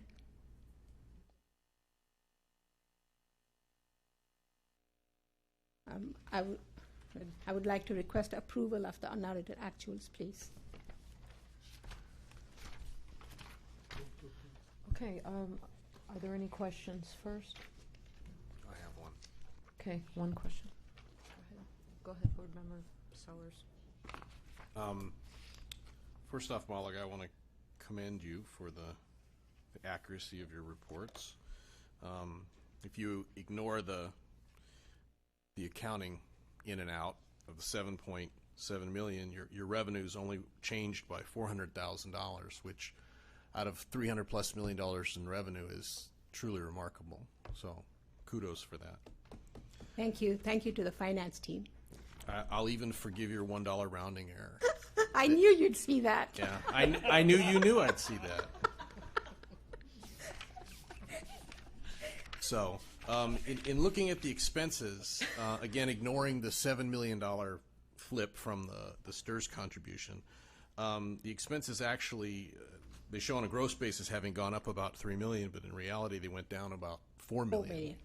And that seems to be a sort of a consistent pattern in our industry, that I understand we try to be conservative, but that we underestimate revenue and we overestimate expense. And, we hit the revenue number so close, and yet it appears, we had about $4 million of expense that we had budgeted for that never materialized. Is it possible to scale that number down? Well, yes, we can. What I would like to say is there are one-time expenses that we would budget in 14-15, but the projects haven't finished, so the unfinished amount is carried over. So it's mostly one-time. Mostly timing differences? Yes, it's timing difference. Okay. So those projects will be reinstated into the 15-16 budget when I bring the revisions for the month of July and August, and then it will be we will be spending it this year. Some projects just don't finish on June 30th, so we cannot book them. And then the other big portion of our carryover is donation monies. Our board president had questioned that we did not use all the monies in Object 4000, which is instructional supplies. A lot of that is donation monies. We are like the bank for the school sites, and then as soon as school opens, we have to put it back into their budgets. But the 4.7 difference in the expenditures, it is a large amount when you think about it, but it's less than 1.5%. I'd rather come to the good 4.7 than sit here and say I need to cut $2 million from next year's budget. We will try to sharpen our pencils in some areas like utilities and insurance benefits to see if we can pare that down closer. But as you say, 1.5% is still quite good. Yes, thank you. And you deserve praise for that, obviously. And yes, it is annoying when people won't conform to our cutoffs in terms of having everything end on June 30th. It's really very annoying. So I share your frustration. Okay, thank you. Okay, are there any other questions? All right, is there a motion to approve item D 301? Motion by Board Member Patapal. Is there a second? Second. Second by Board Member Zane. Is there any further discussion on the unaudited actual for 14-15? Seeing no further discussion. All those in favor say aye. Aye. All those opposed, and the motion passes unanimously. Thank you. Okay, you're welcome. Thank you, Ms. Theland. Item D 302, the approval of Resolution 4-2016 entitled Emergency Waiver Public Project to Repair Replace HVAC Chilled Heating Water Line Breaks at Rancho Bernardo High School and Bernardo Heights Middle School. Associate Superintendent Theland. Thank you, Ms. Beatty. As you know, we had a problem with the Rancho Bernardo High School and the Bernardo Heights Middle School HVAC systems. And Mike Tarantino, our Director of Facilities Maintenance and Operations, has been sending emails to the board, keeping you apprised of the situation. It was a lot of work that he and Carl Rossi, our Assistant Director, took on. And luckily they finished all the work before the children were in school. There is still some construction going on, and he is keeping a close eye on that. This was an emergency, so we had to get a waiver from the county office so that we did not have to do the bidding process. And the board was apprised of it through email by Mike Tarantino, and the county gave us verbal approval to proceed. Since then, on August 11th, Randy Ward, the superintendent from the county, did send us a letter saying that we can go ahead with the project without the bid process. I'd like the board to approve, if you will, please. Okay, are there any questions? I wanted to thank Mike Tarantino for those very timely and very thorough emails that he sent to us, updating us on what was going on. I spoke with the principal at Rancho Bernardo High School, who was extremely sad one day about how hot it was in his office and extremely excited the next day when he knew it was going to get fixed. And for keeping us, also, Mr. Tarantino, for keeping us updated on and explaining when people were bidding and why they were bidding and why they didn't want to bid. And it was such a tight time frame, and we got it done before school started. Whew. So thank you for that. And I would move to approve. Second. Okay, motion by Board Member O'Connor Ratcliffe, second by Board Member Patapow. Is there any further discussion on agenda item D302? Being none, all those in favor say aye. Aye. All those opposed, and the motion passes unanimously. We go to agenda item D601, Board Member Appointments to the Budget Review Advisory Committee, BRAC.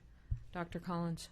Thank you, Madam President. Last month, the board approved the establishment of the Budget Review Advisory Committee following the practices and the policies approved earlier by the board.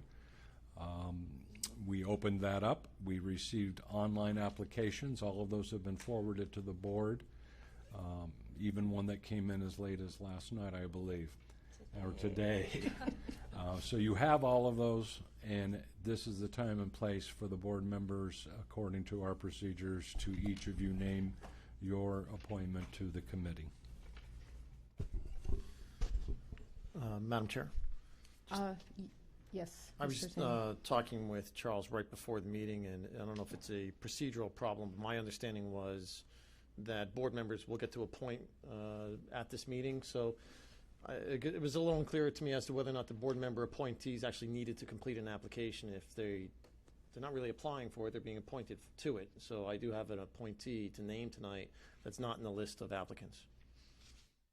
I think our requirement was that they haven't submitted an application, but I don't know if that was a written requirement. It was not a de facto understanding. So I could certainly have one submitted by my appointee as a formality, but I'll name the appointee this evening, Mr. if that's Sellers, okay. do you have a thought on that, since you have spearheaded this particular, the forming of this particular committee?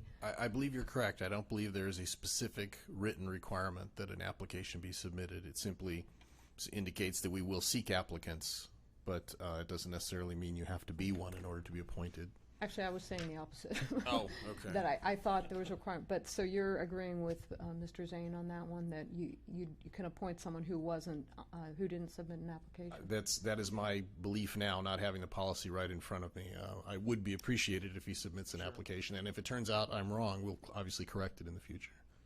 So the distinction is if it's your individual appointment. Right. Right. Yeah. She was on travel this weekend, still is, for work, so she promised to submit one for just to have on record when she gets back. Okay, and I guess since there's no discussion or debate on it, then, and it's the purview of the individual board member, that should be okay. So, yes, we'll go ahead and do that. And I'm going to let Board Member Sellers take charge of the process, since this committee, the formation of this committee was his doing. Okay, I've handed out essentially a ballot that contains all of the parties who have applied. Does not contain Mr. Zane's person. Each of you have it, and so as each board member names their appointee, you just cross them off the list. And when we get 5 appointments, we'll vote for the next 5 using what's left on the list. And so you want to vote for somebody in the 5 pool votes, you simply put a check mark next to their name. We give them all to Andy. Andy will tally them up on this tally sheet, and we'll figure out who the other 5 are.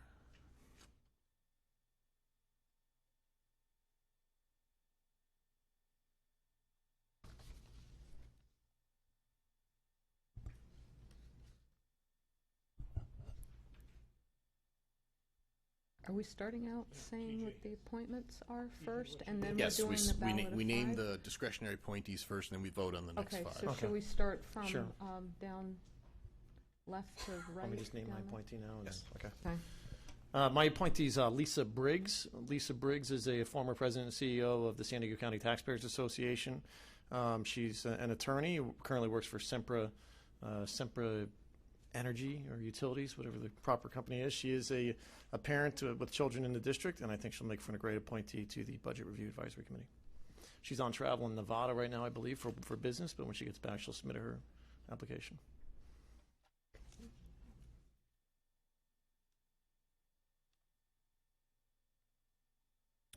Okay, well, and Lisa's old job is available again if she wants it. Again. I'm going to appoint Wayne Rounsavell to the BRAC committee.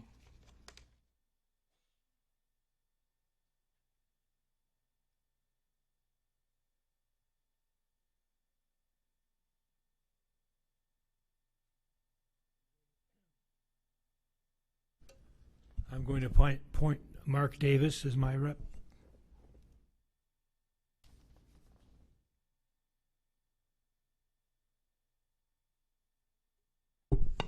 I appoint Mark Rowland.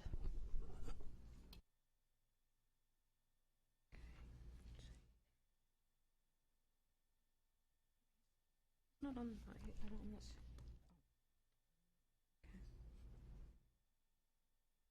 Okay, and I appoint John Riley.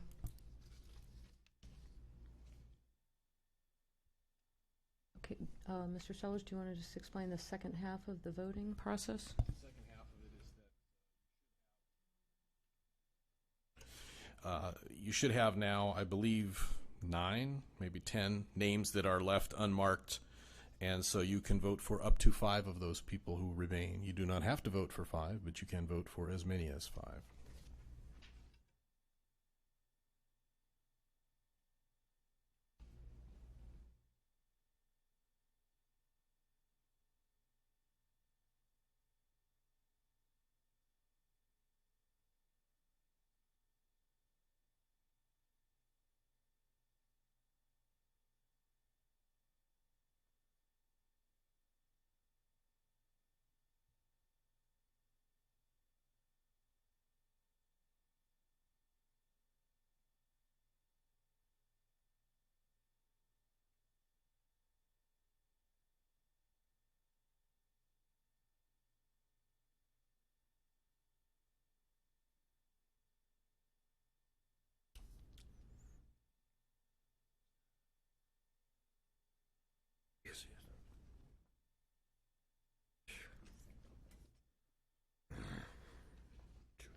Oh, are we giving the ballot to you, or we just, oh, we have to say it out loud, right? Pardon me?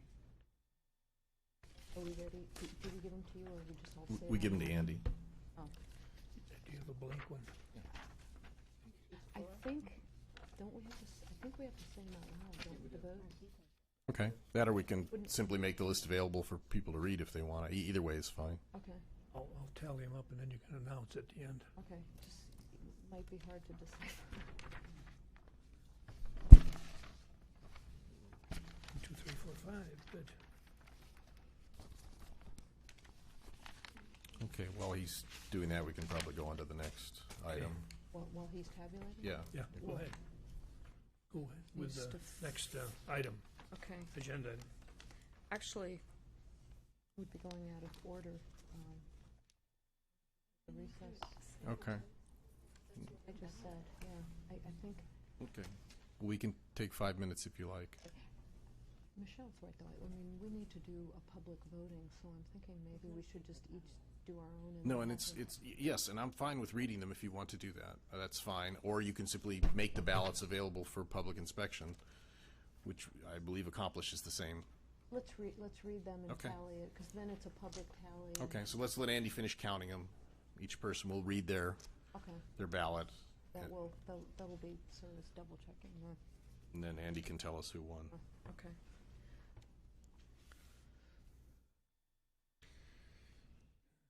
Okay, 3, thank you.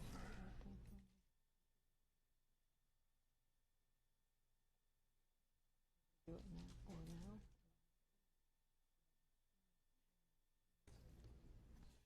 Good.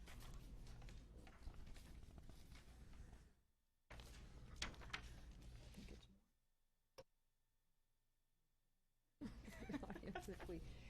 if we give our votes. Yeah. We may-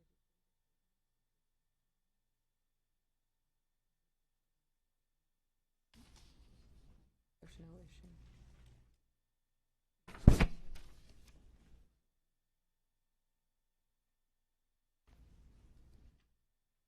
Charles, maybe we can go ahead, if you want it, while Andy's doing that, we can start doing the public tally, and then just to be efficient with the process, since we're also doing a public tally. Do you want to go ahead and tabulate that, and then you can just compare your numbers, and that's a way to double check. Okay. I can start reading mine because I have my sheet back. Do you have yours? You can do that. Go right ahead. Okay, So I have Brian Badillo, Brandon Hugh, Frank Shu, Jessica Shu, and Gary Hamels. You get all of them? I did. What am I? All right. Go ahead. I have Randy Arnold, Brian Badillo, Gary Hamels, and Anita Tah. Whoa, slow down. Oh, Gary sorry. Hamels, next one. Arnold. Anita Tah. Am I telling? It's a cross-check. Oh, okay. Okay, Arnold, Randy Badillo. Arnold, Badillo, Hamels, Tah. And just for anyone out there who's considering applying in the future, any of these, put more information on your applications. So many of these just had one little word about who you are and why you should be on the committee. It's very hard to judge if I okay, don't already pointing, know okay. you. Thanks. Okay. So your So you choices have were Linda. Michelle. Oh, okay. Michelle. So your choices were Arnold, Badillo, Hamels, and Tah. Four people. Yeah. Okay. Okay, do you want to say yours? Well, do you have your sheet? They're busy, so mine were Badillo, Yeah. Hamels, Kihu, Zhu, and Zhu. Okay, can you give us your two names? Okay. You read your two names, please. Okay, I voted for 3, Brian Badillo, Gary Hamels, and Linda Vanderveen. Hamels. All right. Andy, you're the last one. Okay, I voted for Todd Gutchow, Gary Hamels, Linda Vanderveen, and Anita Tah. Okay. And Was let's that see. 4? Just 4. What?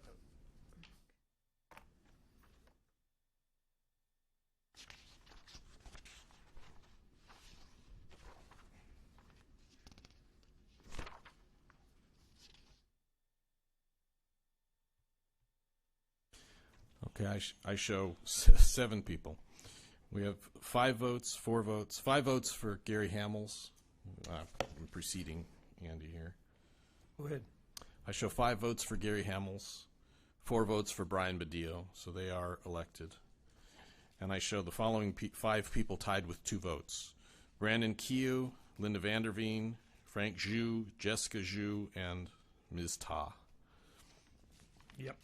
So do we just appoint all 7 of them, or do we? No, I think we have to vote. We reballot? Limiting it to Okay. 10.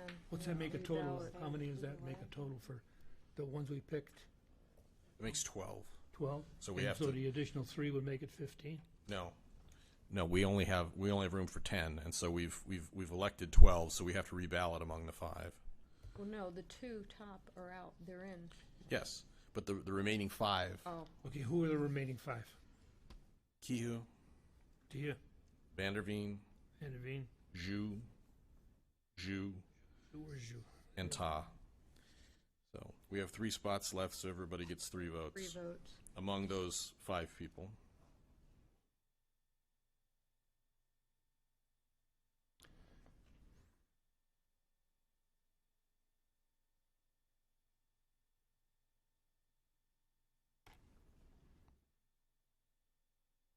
Ju.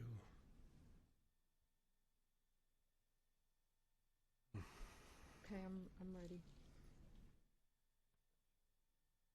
Are you, Okay, are you I'm ready? missing one. Okay. 3? We're voting for 3. Kiu. We have 3, yes, and the 5 left are Kiu, Ju. Vanderveen, Okay. Zhu, and Tah, who's down And here. okay. Charles, are you ready? Yes, All right. I am. Okay, Kiu, Zhu, and Zhu. All right, Michelle.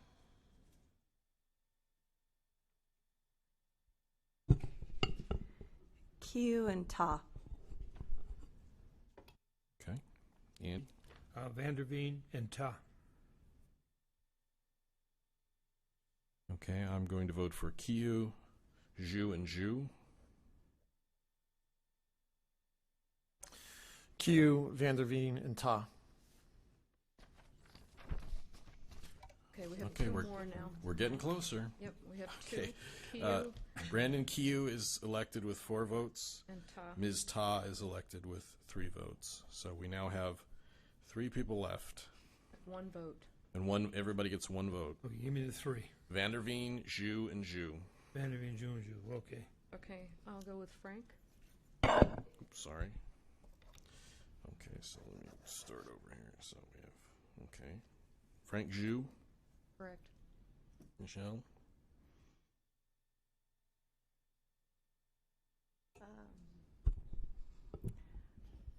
Frank. That's two. Andy. Vanderveen. Vanderveen. Okay. I will also vote for Frank.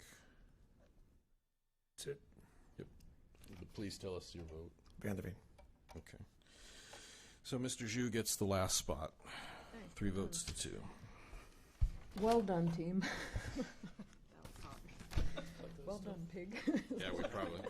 You'll never be able to figure out what I wrote down here. Well, let's see. No. When you got it all down. Okay. No, I don't. Okay, great. with that, we have made the selection of 10 appointees to the Budget Review Advisory Committee. Is there a motion to approve the 10 appointees? So moved. Second. Motion by Board Member Sellers, second by Board Member Patapow. All those in favor say aye.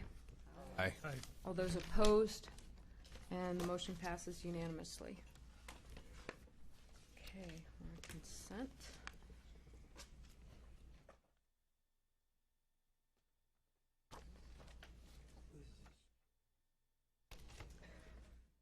Okay, we are on to our first reading items.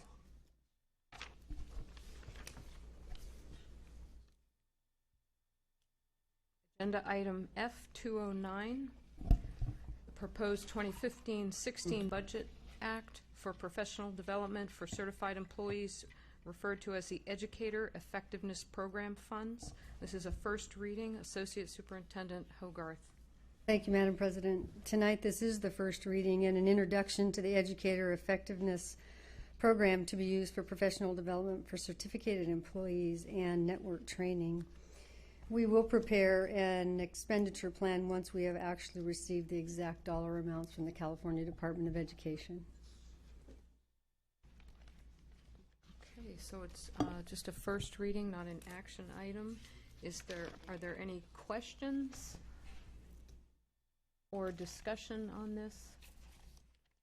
Okay, thank you, Mrs. Associate Superintendent. Yes, Hogarth. F602. This is the proposed regular board meeting dates for the 2016 year, and this is the first reading. Dr. Collins. Thank you. It's a time of year when we try and set the board meetings for the next calendar year. We had some feedback. I had received some feedback from one of our board members, and I met with the cabinet today to discuss the conflicts. Mr. Zane has several conflicts, and so first of all, I want to make sure you see the revised copy, which changes the June meeting. Should have said June 20th. That was the one change that needed to be made. Given the complexity of moving board meetings from one week to another because of other regulations or time frames, staff is recommending that we consider moving all of the board meetings to Tuesday in this coming year. But I know that may create a problem for someone else at the dais, and so I wanted to discuss that. There is a problem with Tuesday, October the 18th, however, because that is at sundown is the beginning of Rosh Hashanah, and it lasts through sunset on Wednesday. The week before, the week before we avoided because it is Yom Kippur. So, October is going to be a problem moving to Tuesday. Other than that, are there other problems? The only thing I noted on here is this December meeting is late in that month, and this is right after an election. We will have at least one new person up here. There was a CSBA conflict, and we had to move that meeting last time around. I don't know if that's an issue this time or not. For Do we know if CSBA has corrected that problem? CSBA is like December 3rd through 5th. Yes. Oh, all right. I have a point of clarification I want to ask Wendy. Do we, it appeared to me, anyway, for the last couple of years, that we had sort of a standing policy that our meetings were on the third Monday of every month. Was it? No. It's just all over the map. It's utterly random. Especially Okay. because of February break and the spring break and Okay. Thanksgiving with all the breaks. So I was just saying, okay, if that was the tradition, we could The use that as a third. starting point to move forward or back one day, but that's... Not really, no. Nope, okay. No, and it truly isn't random. There are several considerations that have to be made regarding the calendar in terms of breaks, state deadlines for budgets, state deadlines for notifying employees of dismissal if we have to do that. And so that's where we came up with the Monday dates. But we believe we could work with the Tuesdays if that's acceptable to everyone else. But we still have to figure out, and I'll come back with you with an October date. I'm confused about the October date. It says Rosh Hashanah is October 2, 3, and 4, which is the beginning, and then Yom Kippur is the end, which is 11th and 12th. I don't understand where the 18th comes in. It appears Rosh Hashanah runs from the 2nd through the 12th.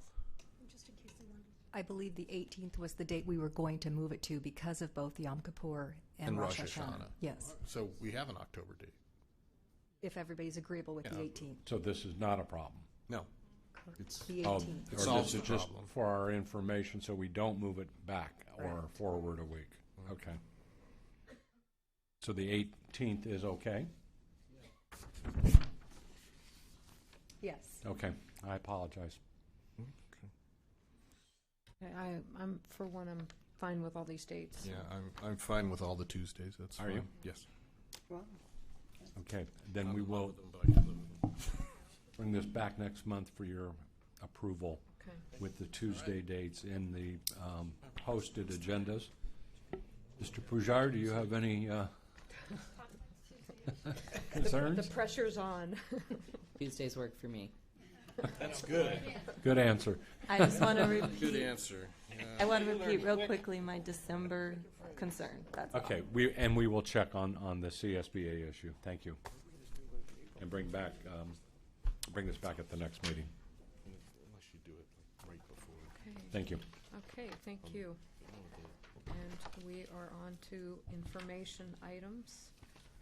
The enrollment report. Associate Superintendent Theland, did you want to review this or just? Thank you, Ms. Beatty. This is just for information's sake. This is last year's month 10 and 11 enrollment data, and we were holding steady till the end of the year, 35,381 for the last month. Okay. Any questions or comments?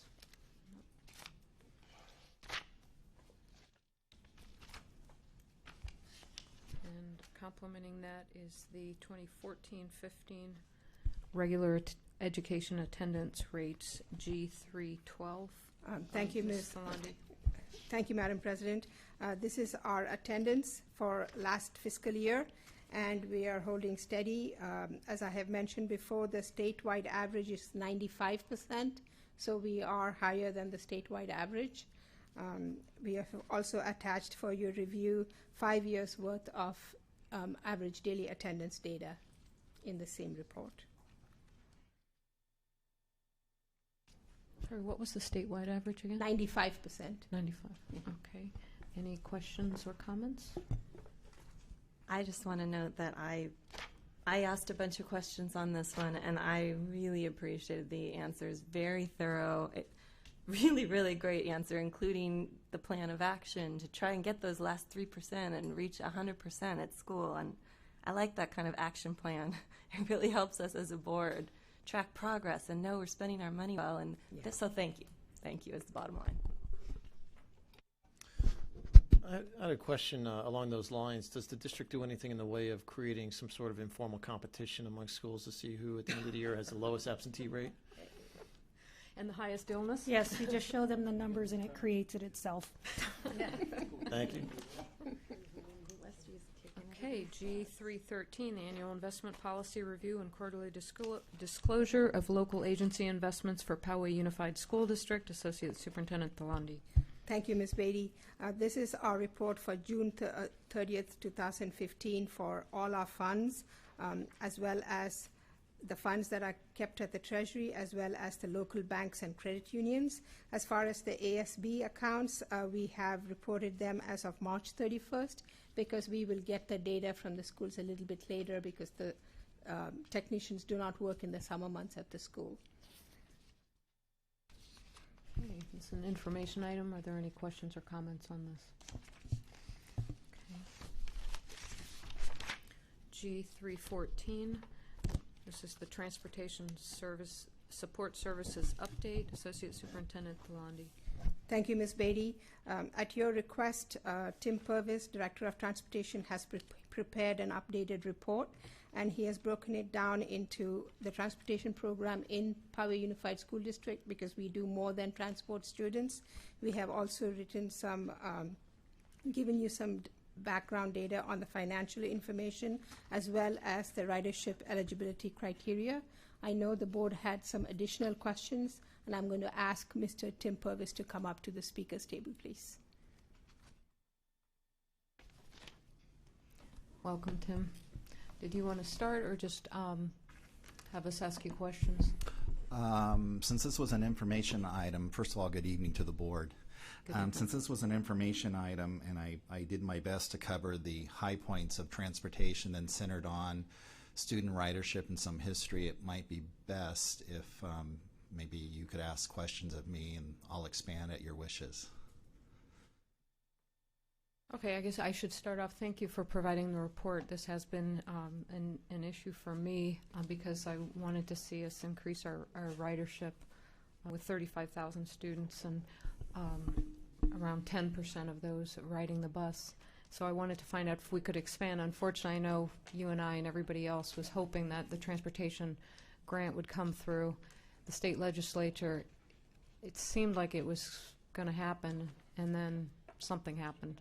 So that was unfortunate, and that really stifles our ability to expand our fleet, I think, because that would come out of operational funds. I mean, the buses are prohibitive, and at this point we just don't have the funding to buy new buses. So what we're left with is just utilizing to the fullest capacity the buses that we do have, and I know Mr. Lombardo spoke to that earlier, and so I guess this report that you provided, some of the data I sort of extrapolated from this is, so this year we're just talking general ed. Oh, just as an aside, I haven't gotten through that whole special ed report, but I know that was dealing with this bus issue, because that's about $5,000 per capita or something. I mean, it's like 4 or 5 times as expensive to transport special education. It's a lot more expensive, and I think they were dealing with that issue, right, trying to figure out how to cut costs. Certainly, yeah. I'm just fearful of making sure we compare apples to apples here, Ms. Beatty. On the special ed side, we're driven 100% by the IEP process. So if you average out the total cost of student transportation, it is about 5.25% more, but that's a weighted average, because 63 of those kids.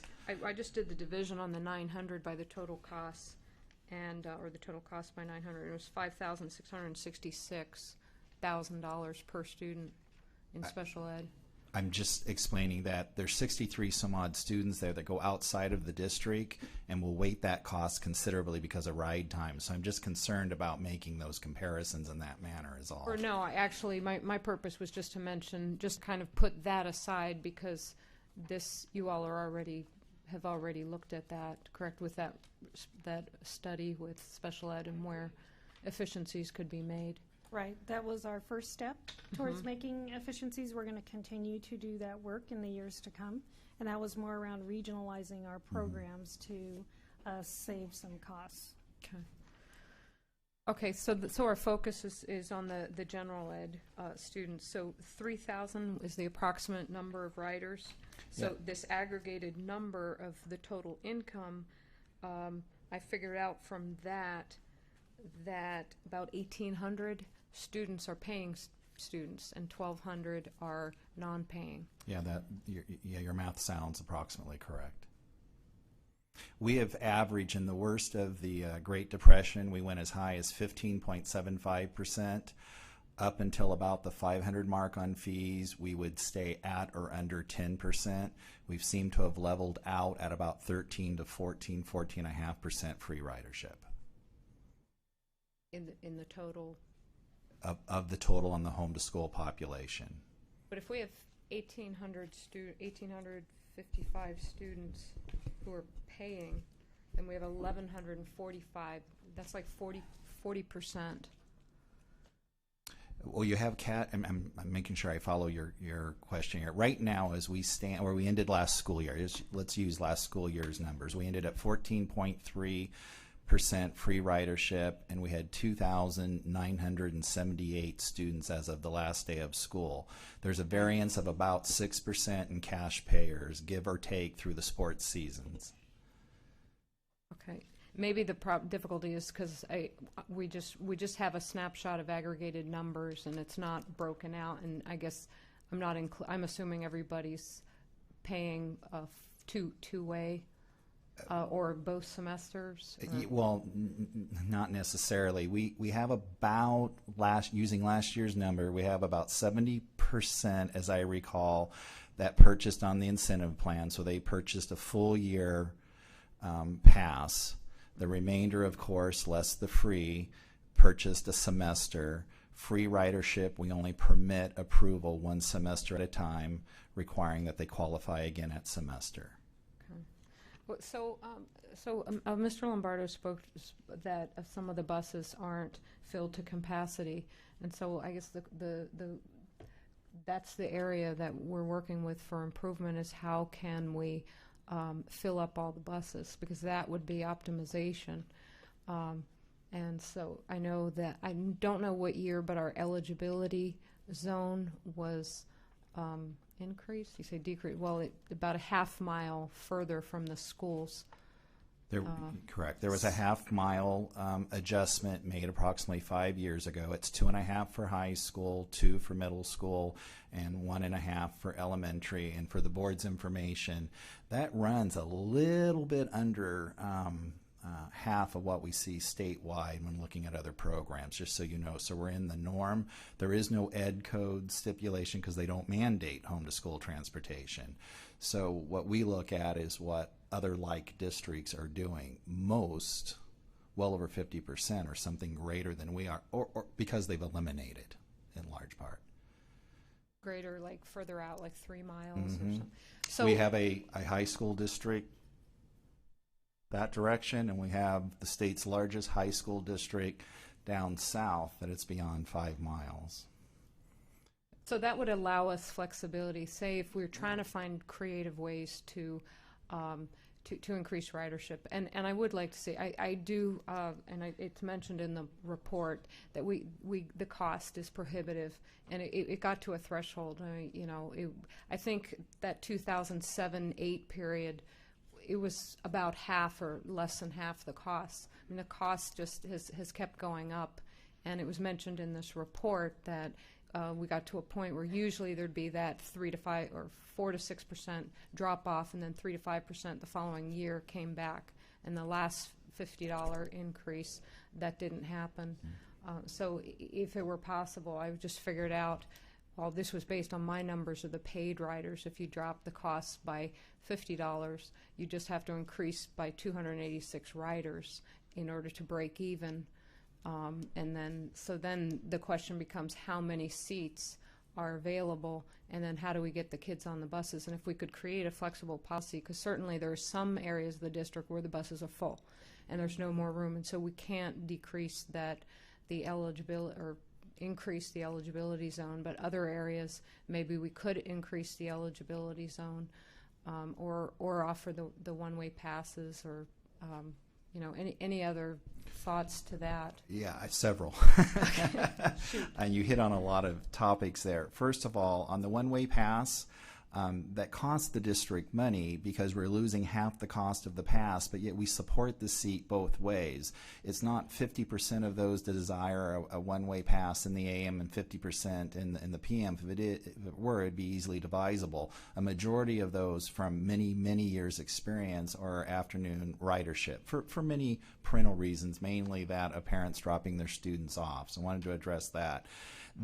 I would strongly advise the district not to get into the game, and that's what I would call it, of allowing different eligibility areas throughout the district, because I'm one in my staff at the other end of the phone defending why we don't have eligibility in certain areas. And one thing I can say to parents is that we're consistent across the board with students.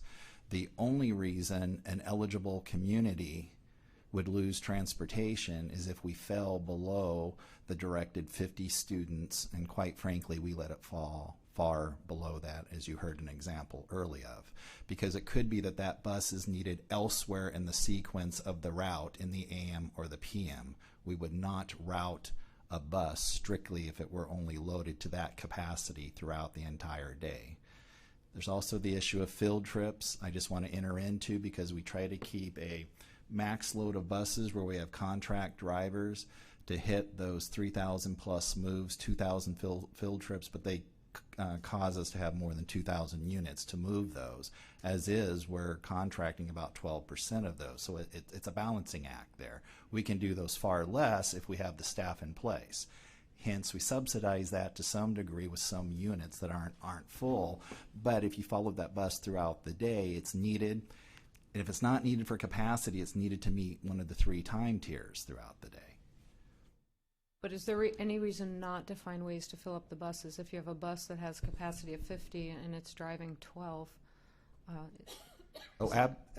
don't want to interrupt you. Absolutely. We addressed that question to Mrs. O'Connor. For instance, as we speak right now, there's 2 eligible communities in the district that are being surveyed by parent request.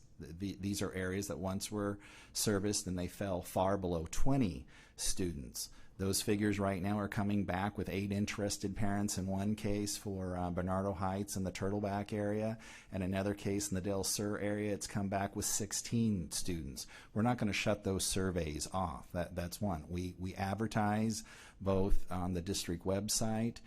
There's a Connect Ed message to eligible students, as well as we send out a postcard flyer advertising. We offer a deferred payment plan to get the parent. We want to handle the pass as few times as possible. There's a $55 discount given to the parent who pays for the full year versus semester. The parent doesn't have money to do that. It's a lot of money. Then they have a couple months to pay that off. Quite frankly, if they don't hit the October deadline date, we extend that a little bit further. Not advertised but given now that we're automated online is up to 7 payments throughout the year to help the parent pay for the bus pass. We're reaching out far and wide to try to increase that ridership. We're barely holding for the last 3 years at about the same number. We actually came up about 30 students last year. It's too early for me to tell this year. The same number of students. Transported right. for home to school. I guess the point is, we want to get to optimal capacity. So just 2 more things, and I'll relinquish the time to my fellow board members. So on the one-way pass, I mean, clearly a half a seat filled is better than no seat filled if we're driving with empty seats. And I do think the price point did get too high. It seems to be indicative of what happened with the fall off not returning. There's a supply and demand curve, and at some point, there's an optimal price point where you can maximize your dollars, and it's not always it's not by just increasing the price. So it's possible that we could not lose or even gain revenue if we lowered the price, if we indeed have I don't have, I've heard anecdotally these stories of buses that have capacity of whatever 50, 70, that are carrying around 15 students. So it seems like just marketing isn't. We need to come up with more creative solutions to fill up the buses. Well, it's a complex response, but I want to make sure it's understood that we're not turning away any students that are interested in the eligible areas. We're struggling to keep those students, number one. Number two, we probably have educated our first generation of students in the district at the elementary level with the wonderful expansion of neighborhood elementaries throughout the district, and we had a serious criminal case about 8 years ago with a child abduction, and we saw about a 10% fall that never came back. I can only guess that's because the elementary parent has a choice in Poway where possibly they don't in Southeast San Diego. When you're talking about optimum capacity, though, Ms. Beatty, they don't come in nice groups of students within a community. So if we expand the arena in which that bus travels, it takes more time for that bus to travel in that community. Certainly, I would pull in more students. I can only gander a guess at what you'd have to lower the price to pull in those additional students. But 26 and a half years ago when I came here, we weren't at capacity in seats either. We're not in capacity in special ed routes. It's because the routes are driven by the time period in which it takes for us to get to the next tiered and home to school, or no more than an hour in district for special ed, or an hour and 20 minutes outside of the district. I do not believe that we would reach that optimum of clearing the cost of that seat, because the parent is only paying roughly, last time I calculated it, and this is about 2 years ago, roughly about 31%. We have a little bit of state revenue coming in, then we have the district's contribution. And I'm one of those parents where the price got to a point where it was just, okay, I'll endure the headache of arranging carpools and do that for transportation, because you reach that threshold. And so, but anyway, thank you. I appreciate your time. And real quick, if I may, yes. that threshold statistically was reached at about $475, but there was a directive to continue to increase until which time we fully eliminated the encroachment into the district's fund under prior district leadership, superintendents to be specific. We decided that at that time we'd never be able to wipe out that encroachment 100%.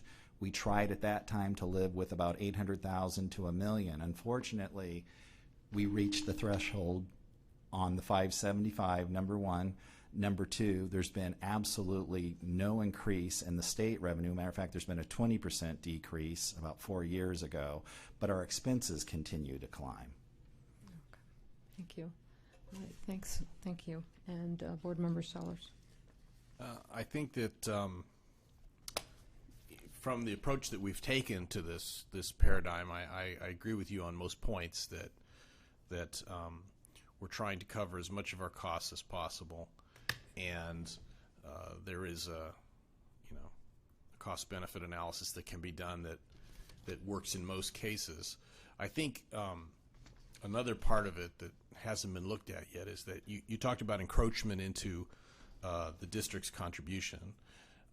Maybe the board needs to revisit that contribution. Maybe there's a different issue here other than cost and break-even analysis. For example, I'm really uncomfortable with buses driving around with 12 kids on them from an environmental standpoint. That troubles me. And so from that standpoint, I'd much rather see another 12 kids on that bus, even if we charge them nothing, than have that bus drive around with 12 kids on it. And so there are other ways to look at this particular paradigm than from the one that we're looking at, and that's the board's responsibility. And so I think the board needs to sit down and take a look at what their priorities are and what their goals and intentions are for the transportation department, and maybe then we can give you some feedback that might help in regard to making some of your choices, because you may be making choices based on priorities that no longer exist on the board. I agree with you, Mr. Sellers.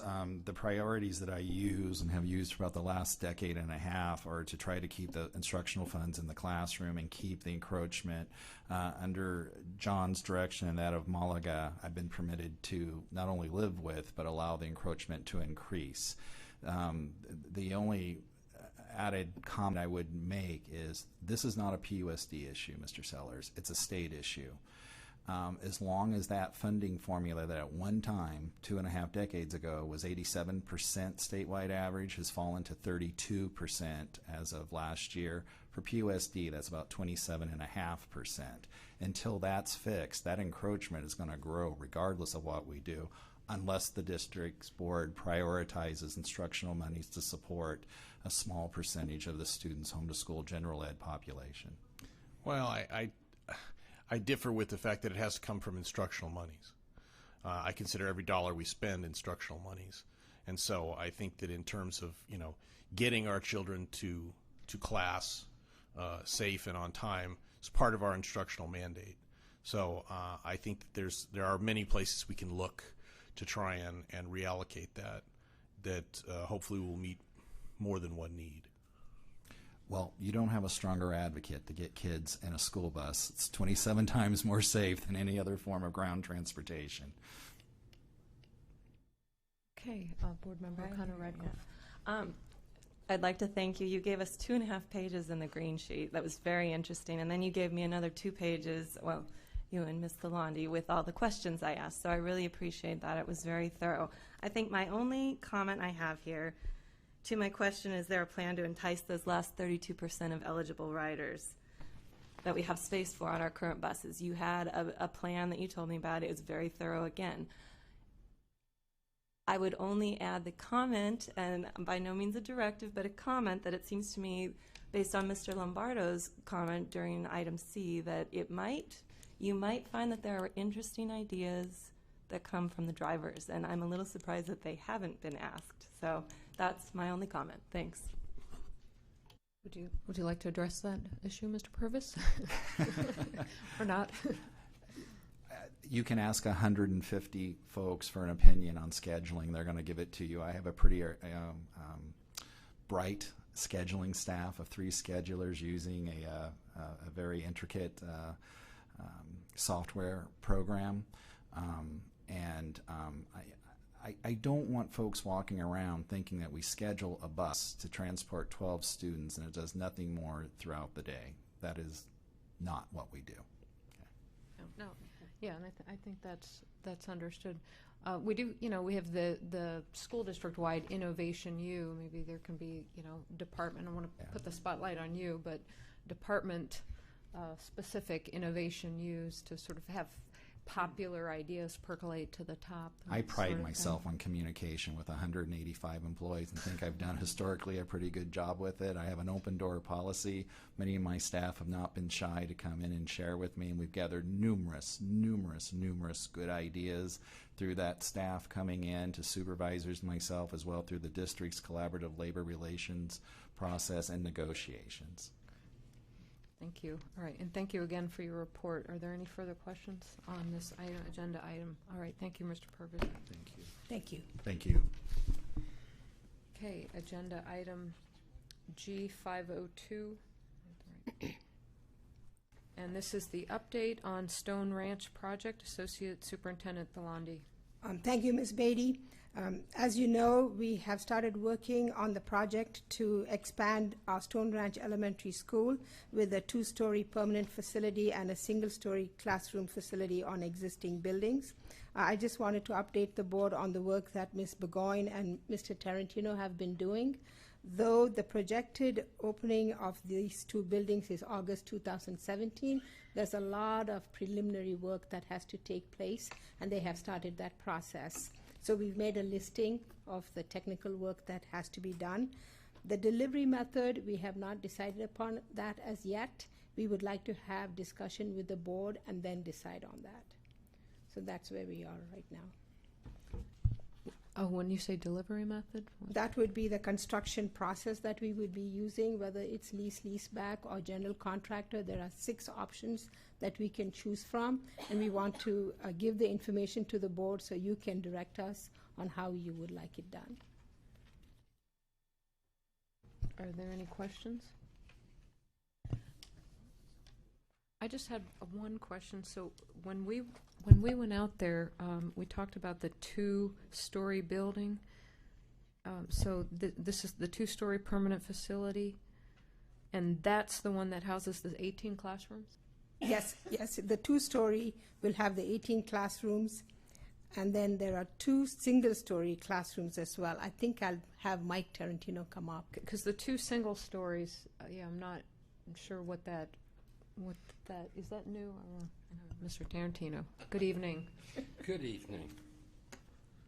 Felt strange sitting back there without being asked to come up. Regarding the Stone Ranch extension, the only way to fit the 20 classrooms on there and keep it within that area that we showed the board was to go with a 2-story, 18 classroom building with collaborative spaces, and then to get the other 2 classrooms, there are existing pads already at Stone Ranch that we can add 2 single-story classrooms onto an existing modular set of classrooms. And where are they located in relation to the grassy area where the 2-story building is going? They will be located, so if you remember the site, and you're looking back at the site where the 2-story would go, on your right-hand side and your left-hand side, there's 2 mods. And there's a space on the end of each one of those mods for an additional classroom. So they will be directly adjacent to that 2-story building. In that in that grassy area, you're saying? Because it's that... Sort of. It's between 2 buildings, 2 existing so you remember structures. the short chain link fence, the 4-foot-high chain link fence that took care of the perimeter of the school and closed off the grass area where we're proposing the 2-story building. Those sets of classrooms, there's 4 or 5 classrooms on each side of that. There's a pad to add an additional single-story classroom on each one of those mods that will be directly adjacent to the 2-story, so they'll actually flow right together. And that just has to do with the square footage, because it turned out that area was only big enough to house a structure that could have 18 classrooms, and our plan was 20. Was that the idea? That's correct. What's wrong with that? Okay. Thank you. You're welcome. Any other questions? All right. Thank you, Mike. Thank you, Mike.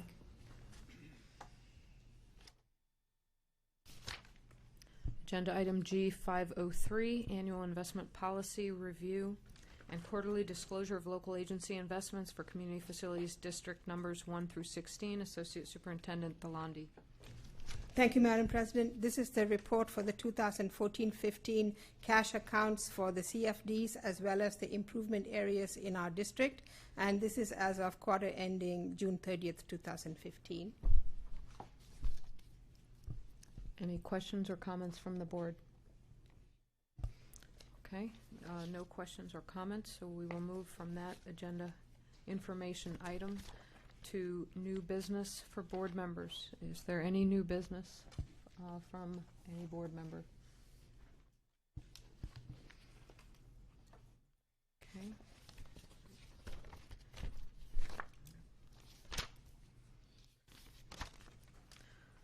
Okay, seeing none, is there a...